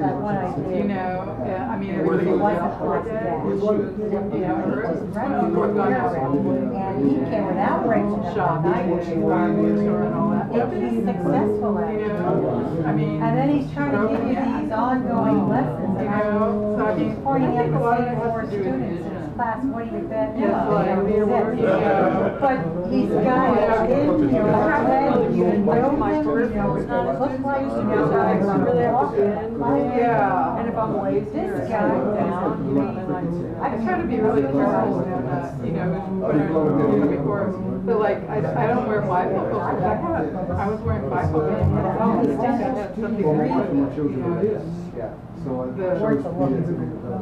cutting up a vision or something, you know, I didn't see what I was doing. I had to put plastic cover on the top part. I asked people to leave behind top parts printed for the book. Right, so Cover it goes down like You this. can't find You're these actually covers don't have anymore. you don't have Unless the it's by the internet, and I don't think it's. so you follow everyone. Patrick doesn't have many, ever since I was myself anymore, but just not, or if it's commercial, the bookstores are struggling to get it. You have like to- when we're getting old hard. So what I did is I just researched. Keep up with the workers. Yeah. When they go down the So I was starting to they just take go notes. straight down to. You just have to get in your own sunshine, right? You're like a hundred. But I was at this Yeah. every night, a whole 3 weeks. Because I realized that last time I got on the motorcycle, and like I realized that I actually not gotten on the escalator, I got on the stairs. And I was thinking that, wait, you know, I have to pay attention to what I'm doing. This is a whole different, you know, thing, you know. Yeah, it's like, you know, I just like when I'm on autopilot. This is like something bad can happen. Something bad can happen, yes. No. I really like to hear that. Yeah. That's, they're doing this, something bad can happen, but, you know, to sell the Obama stuff. But I'm hearing American bicycles falling down flights of stairs and just gruesome. I said, no, catastrophic. You got about 9 different scenarios. Obamacare? Yes, with accidents that you can have with young kids to get them to You know how like aluminium. They almost scared me into signing up too. I am grabbing the stairs now as I go down the stairs, and I do not take anybody up on a game of ping pong or tennis here, because they're all over your neighbor's picket fence and steer That's so yourself. called like. It's really grim. They should put a warning out because It's hard, so, in here, forget it. I think I'm eventually. Wherever they become poets and kids are It's called state, yeah, this is called stepping up, that works perfectly with that. When you're hearing but something where they have And I used to do that not to take 12 months a week. There used to be a parade every year, and I can hardly see the text. So I have to figure out. I know, it's very frustrating. Yeah, she was lived here. But she's into the trails. As soon as I hear that, I want to. Well, as soon as somebody says you can't argue with that, I'm like, okay, come on, I can figure it out. It's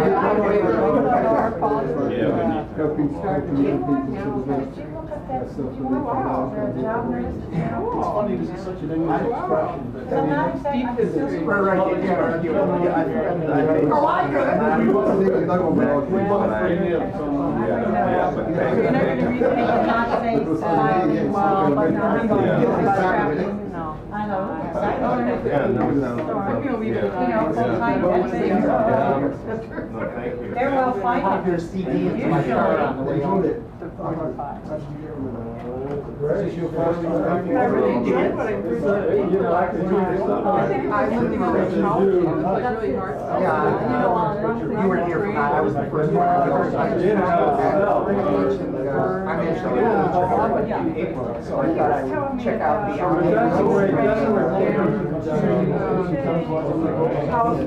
This is my first week. Tell me all about the train trip to Central Valley. I wrote one down when I was She must have about your train trip with all the top info you were I giving. did that at it for about 7 years. Los Angeles Times. I've said this other interest in the last couple of years. Good evening, everyone. Welcome to the second half of Naked Sounds.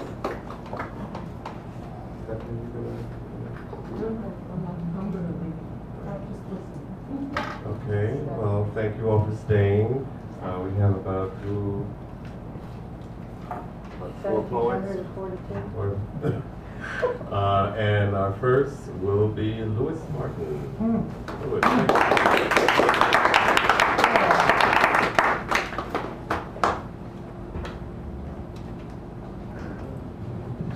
Does anybody remember Take 5 of Paul Desmond? Kate Berman. Now, I feel bad not having any real entertainment to this poem, so after the last set. So maybe people can tap out. It's interesting because it's 5/4 time, and practically no jazz has ever attempted that. So if anybody can do that, go ahead and do it right now. This is called Stepping Out. I have music for that, but nobody can play that. So here we go. Can anybody go? Anybody can do a melody?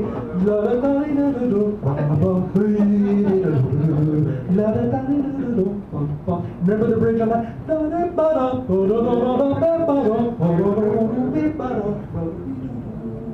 So let's hear some rhythm. This is called Stepping Out.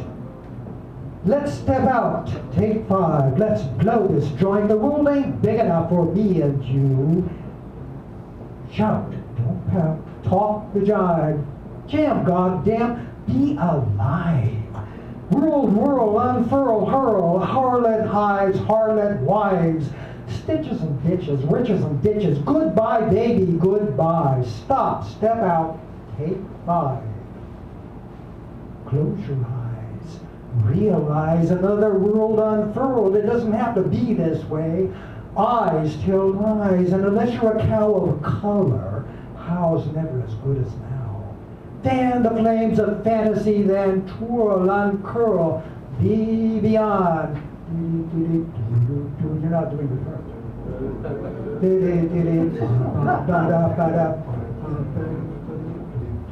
Hey, dude! Dude's the language, and awesome isn't. Rude is still crude. Love's not just lust. And awesome most often is awful. Children, stand up and speak like men, not monkey see, monkey do's. I have more tattoos than yous. Hey guys, some fundamental things still apply. Unlock the world. Let's go. Crack the egg, crack the code. Be rash, dodge the lash. Catch the next strong current. Flow. What's the name of it? The poem is her name. My daughter always says, say the poem's over so you can dodge the rotten tomato. She knows all about this business. Okay, the last one is called Curves Cone, and her advice is do not read this because no one will understand it, but that's what this poem is all about. So I'm going to do it. Kid, no matter where you are.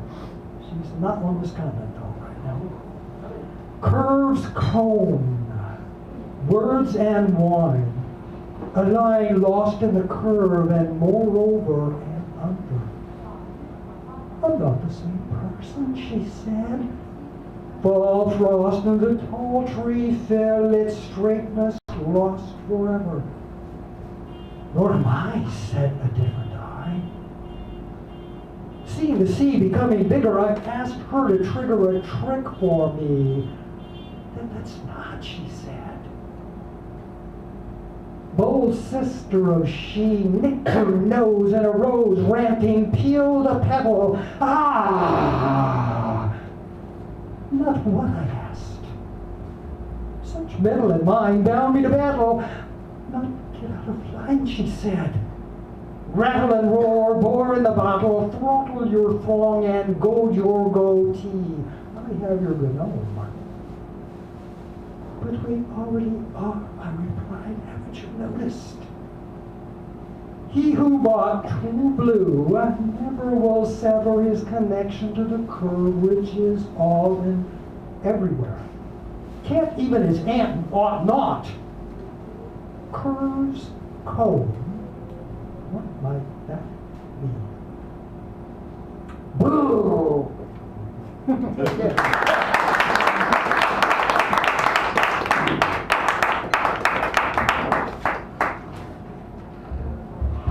Thank you, Louis. All right, next up we have, this is a new person, August? Yeah. August, all right.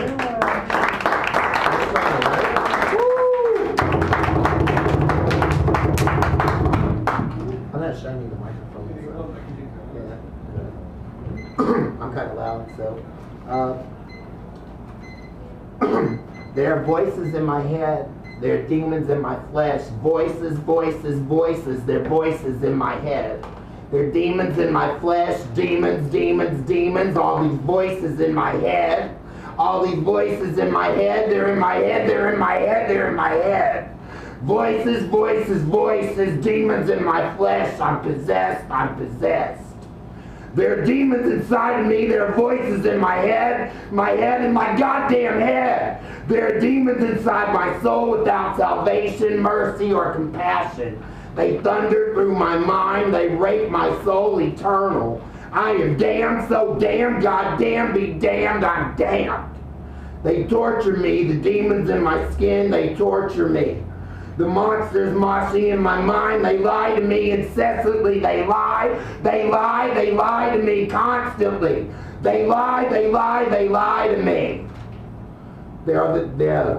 These voices of possession, these demons in my head, eternally awake, they never sleep, never cease, there's no relief. My mind is being raped, being raped, being raped. They never sleep, they never cease, there's no relief. My mind is raped and raped and raped and raped and raped. Again and again and again and again.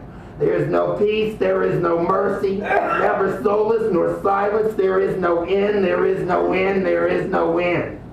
My mind is only torture and violence and voices. Voices and voices and voices and voices and voices. Vibrate and echo, voices, thunder and clash. I pace and I shake, sometimes violently. I shake and I scream and I beg and I plead as they persist. Persevere so severe without any mercy, without compassion, without any end. There is no place to run, no place to hide, no escape ever. No comfort, no end. Enslaved to the voices of possession, the demons in my skin.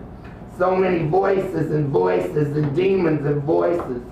I am damned, so damned, God damn, be damned, I am damned, damned, damned, so damned, I'm just damned.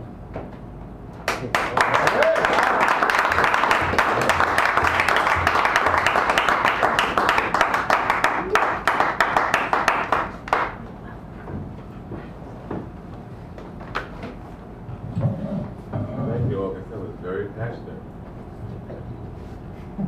Okay, I am going to slide in notes, and I'm just going to read a couple. I think I'm going to read one from a book called The Dead Lecturer by Leroy Jones, whose name became Amiri Baraka. And I think last week Karen read a poem dedicated to him. I met him at the Emerald Tavern. Right. Yeah, Okay. that This was is called The Dance. The Dance. Held up for me by an older man, he told me how, showed me, not steps, but the fix of muscle, a position for myself to move. Duncan told of dance, his poems full of what we called So Long for You to Be, a dance.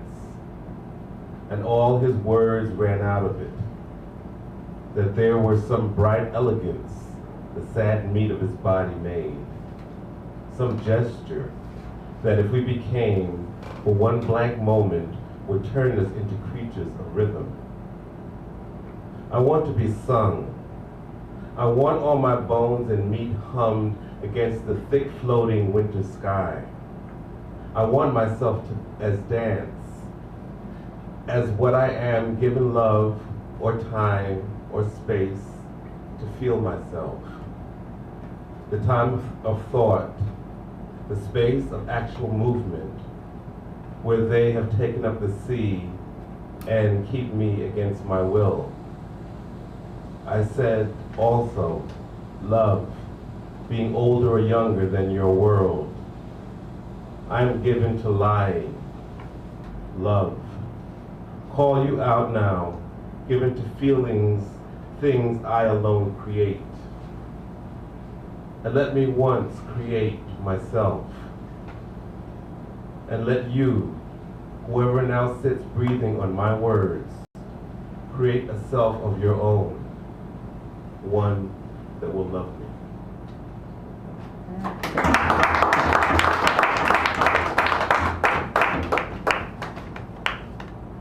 And my other poem,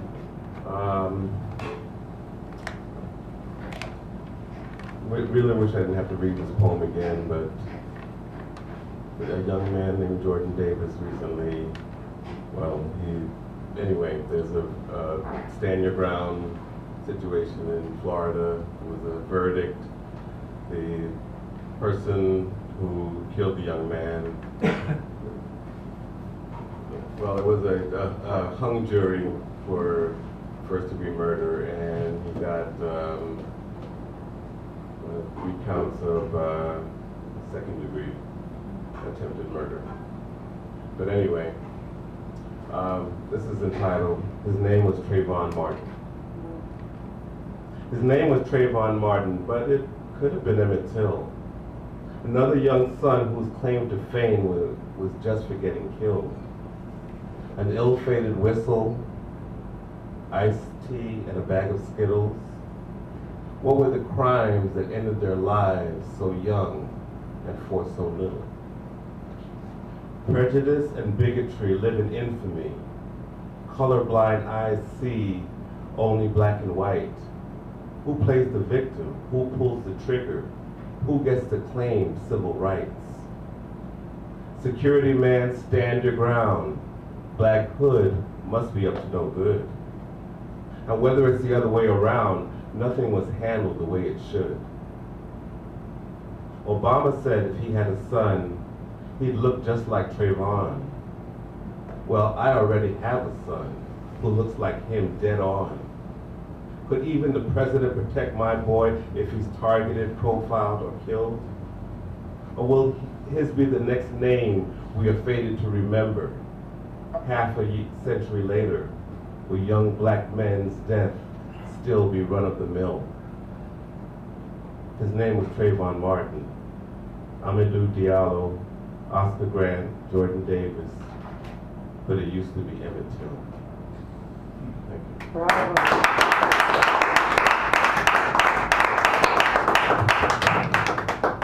Next up, we have Zane. Zane is another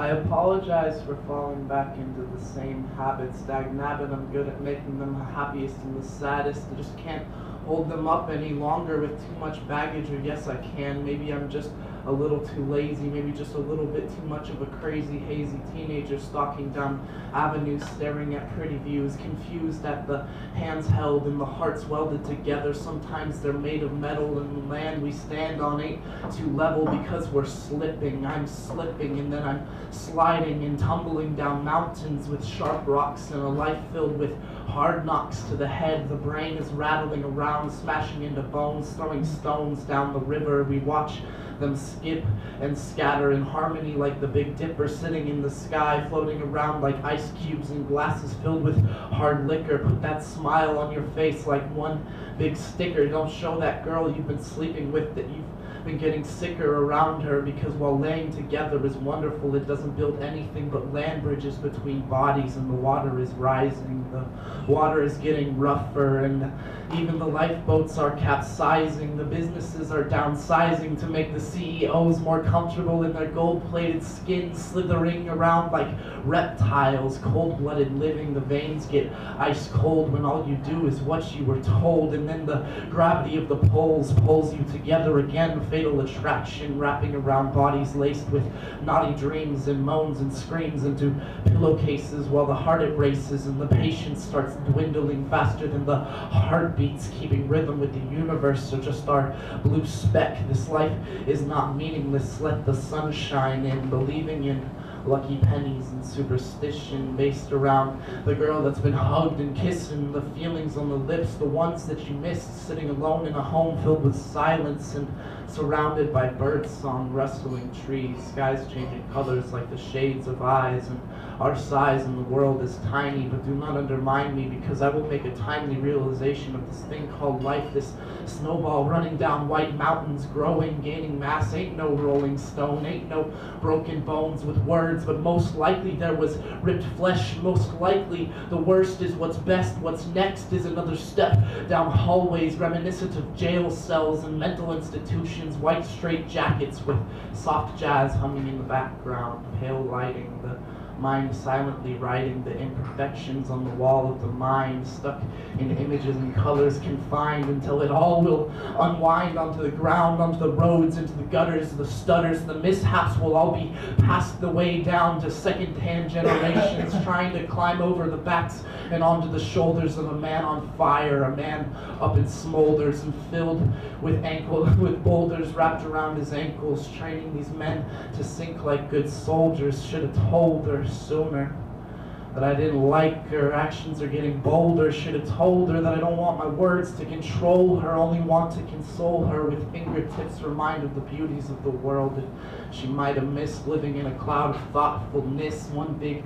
thoughtful mess, one or two dresses shedded off like dignity or vanity, like the man in me running away full speed while the boy just sits and waits for his father, feeling like such a fucking bother. Repetitions, prescriptions for drugs designed to make the world a little more bearable, make the skin I have a little more wearable, and the thoughts a little less terrible. Hysterical laughter at the top of rooms because of silly thoughts consumed by utter despair. Hello, I feel lovely. Potential energy springing into my veins and around the side streets, spinning invisible webs with gliding fingers, and an imaginary soul is the blood of the living energy flowing. Knowledge is knowing, growing up into something that you weren't the day before, stepping down stair sets with eyes fixed on yellow stripes, remembering triumph and scraping razor blades in the mind's eye, shaking up the bottle, torquing the throttle and running over all of your idols on wedding recitals, the bridal showers in the early hours of the Sunday morning. The women chitter-chattered, and against plates and bowls and wine glasses they clitter-clattered, talking about something that may or may not have mattered, until blood spattered out of the ears of the Mad Hatter sitting at the head of the table, head on the table and rolling all the while. These women just trying to console the head, watching it roll like a little child, a glittered smile stuck on his face. It was a happy death. The end of the night wondered if it deserved to get there. The crowds gathered long after there was anything to see. They prayed and waited for divinity, the pretty lies they tell us. Do it. Go, go, go. Waited for divinity to be found within thee, a little help for free, help from 3 little rat-a-tat-tats against stone or frail glass, it doesn't matter, 3 clicks, 3 ticks on the clock, 3 skips of a rock, repetitions, mechanisms invented by brain cells wandering with useless information like people passing out pamphlets in open concrete spaces with a modern art sculpture not many modern kids look at, but maybe it's just being desensitized to the pretty lies they tell us. Thank you. Come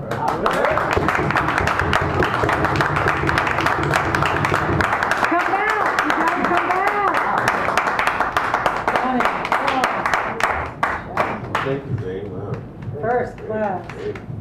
All right, I think we're right to the end of our last poet of the evening, and this is a gentleman named Maury. Maury. Maury? Hi. All right. These are a little boxy. These are a bit boxy. They didn't go real great, the 3300 club. This first one's called To My Young Bohemian Friends. It's based on a religious experience. Wild baby, fully self-contained, stargazing geek, what an horrible macro seltzer to lay him in. Travelers trust the road to Alabama. Hey little child, spend it on extinct. Attractive life condition, better dead than red. Pre-emulsion cough syrup, please lock me away. What's happening here is the encephalization of the narrative. They made fun of her for having a big butt. If the shoe fits, wear it. Unless an alternative to handle the affair. What would we want? Immaculate conception, stock split, hairy aperture, cannons to the left of us. Holy headquarters. Ask him a favor, he'll comply. But if you don't ask, he'll have no way of knowing. Of course, he knows everything, but that's not the point. They're the imprint of our times. Flora, fauna, dilecti, the pitter-patter patrol, presto, drotto. The water drops when the city fathers shut the spigot off. Why wouldn't it be? As easily explained, as readily examined, as thoroughly exploited, as existentially riveting as the plastic bear with the honey inside. Lean green mammal, Sorbonne, Joffrey Academe, Kitty Commotion, Howl and the Cantos, Old Malady, XMY, I maybe or maybe not have fallen into fatalist habits. The blood is the life, Mr. Renfield. Perform a thrill my adoring public. Wiggle then and never cease for ecstasy or any opulent ombre leaving in the bothering lace. The silent crush, the battered language, the untold brush, the busted sorrows where they heave the resting rivers overbed. The whining muse, the collared cues, the chaotic page and the sculpture ruse. And Francis, Bill, and Charlotte, however hard they try. The crab swamp, of ornamental lust grieves not, again may never end.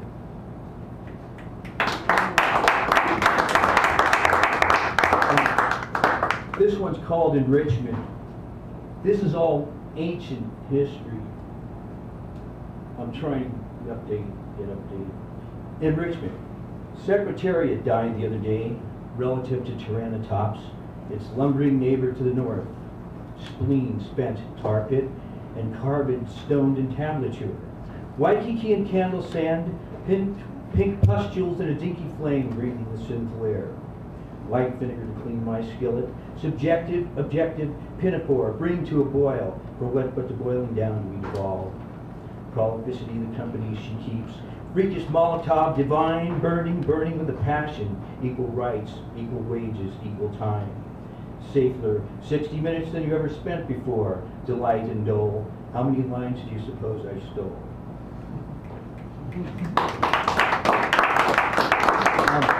This one's called I Howl Most Every Night. I howl most every night, but I always wear a condom. Unnameable Klansman in a latex hood. I slip it on at night. The rest is history. We'll go back and sculpt. Smart lady, says professor in charge. Overconfidence spelled Napoleon, Roger Craig, and Rudolph Valentino.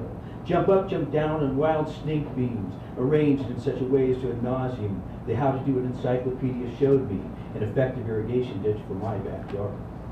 I howl most every night, but I never disturb my neighbors. If anything happens, I'll just dial 911. 25-watt light bulbs dangle freely in their sockets from the 30s. Wonder if I'm out of touch. Soon the suburban geeks arrive, showing off their big breast chickens, their brand new sweaters. Jealousy is so much more than a French novel. The stanza's theme is escaped through the chink in the sewer grate. I howl most every night, but it seldom affects my judgment. Nothing new under the sun, the saying goes. Roses are red, violets are blue, and goldfish sperm in the spring. And the cryptomaniacal poet wrote the verse of a blind man. That's what Allen Ginsberg said. I thought about it, but at least in Darlene Eddie's day, they built a crypt to last a lifetime. I howl almost every night, but I'll never bust an eardrum.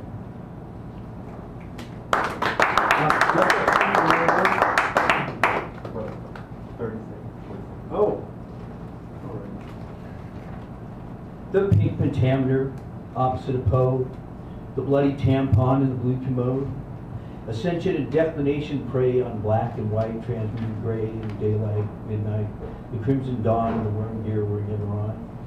Breads leavened and unleavened, cold and heat, the hard oats, the waving wheat and scales and feathers soar and die, the cock's comb and the honey hive and all that brain and body may devise, and all to all with all against all rise. Thank you.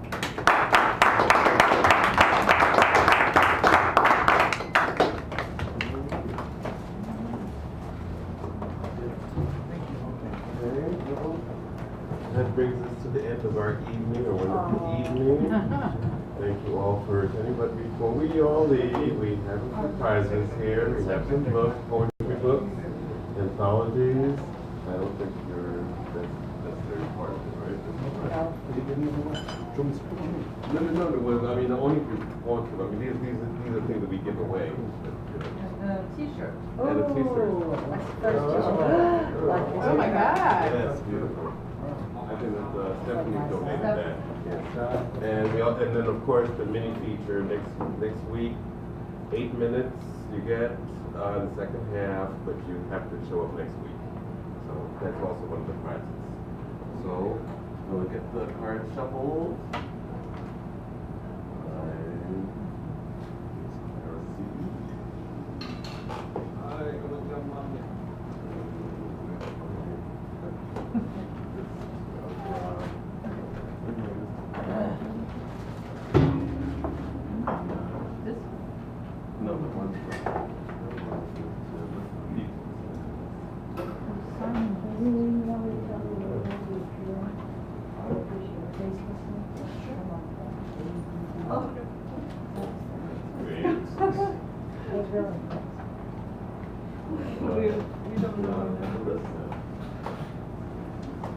What happened to it? It got lost in your paperwork. Yeah. When you read it.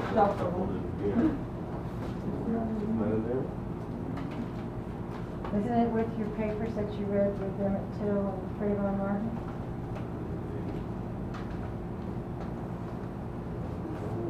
Forgive me. Oh, here it is. I'm sorry. Was I hot? All right. Okay. Was I cold? Sorry about that. All right. First winner of the evening. Number 3, Owen Dunkel.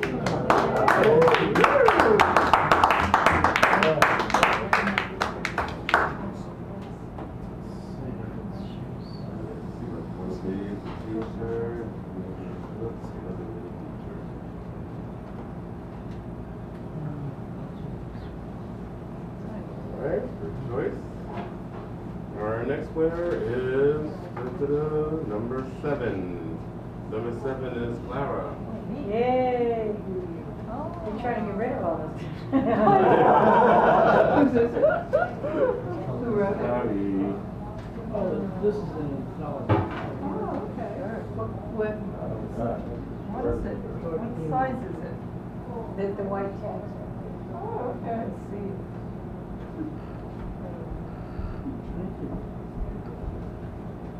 Big size. That's like an extra long. I can't wear this. I'll do the meeting. Okay. All right. Good. Good.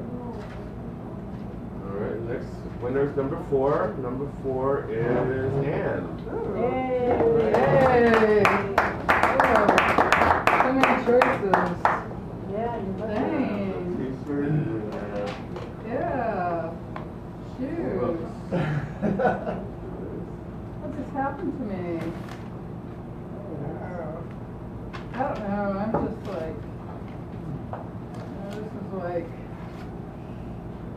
don't know Kay a lot, I'm gonna make sure. All right. Thank you. Thanks. Woo, I'm really Number excited. 11. Number Thank you. 11 is Zane. Yay! The winner.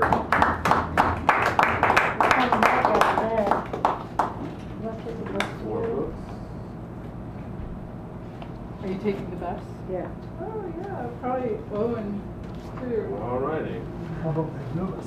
It's Our probably next winner Lewis is also. number 12. Number 12 is Maury. Wow. Never Lewis. Never Lewis, yes. I Three books. haven't won anything but one other time. Huh? I noticed you do. Yeah, I would love to. All right. Rattle. All right. Next up is number 1. Number 1 is Roy.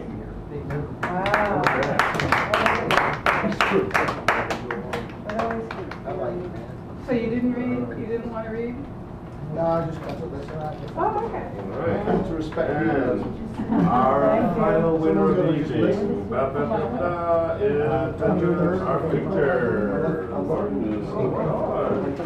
The last The last one was This bilingual. bill a few years ago, like Parkdale, and it was So that concludes our evening. Thank you all very much for staying to the end. Thank you for manufacturers had a heart attack or something, we had to carry him on. your wonderful, gifted words. And see you next week. Same bad time, same bad time. Oh, and also, give a hand to our hosts, Teddy and Fiona. Yay! And a hand to our feature, Martin Dog. He was in there. Always within Wales. You remind me of John David. Yeah, I still have a record of this. Yeah. Yeah. He's one of the surgeons. Oh,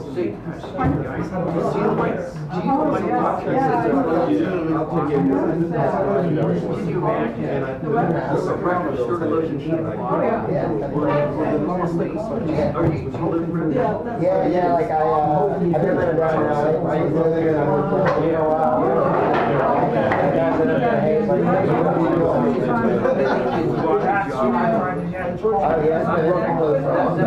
I went in there to show that's pretty lame, like I saw the place Are you on the internet? You know, I don't mind So I can find your phone there. closed, and then they opened it again, and then it closed. And it broke my heart, and I really loved that place. Because it was so goddamn It's a good try. I mean, like, guys would bring their, like, their brother visited, they bring their brother in there, nobody could trip. It's the novelty of the rhythm.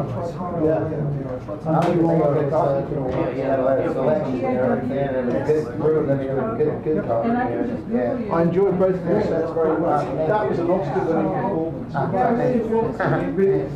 That's a part of You gotta ride it, but if you're lucky. So have you been here a couple of times? No, I know, Thank you. Yeah, I know Dan from There's a lot of good I know, Steve made it sound like he was here every week, I kind of twice. Maybe I'll see you. Yeah, You're reading but the first Monday or Tuesday. I guess he was. So I think tomorrow. I just read about tomorrow. It's great, it's inspiring. Oh, okay, yeah. I live over here. Yeah, Mountain Sitting at John's. Yeah, it's my first time. How is that? Okay. It's a really nice one. Okay. No, I mean, literally, I'm reading. Okay, well, see you, and I'll see you for, the Saturday after this. Right. Okay.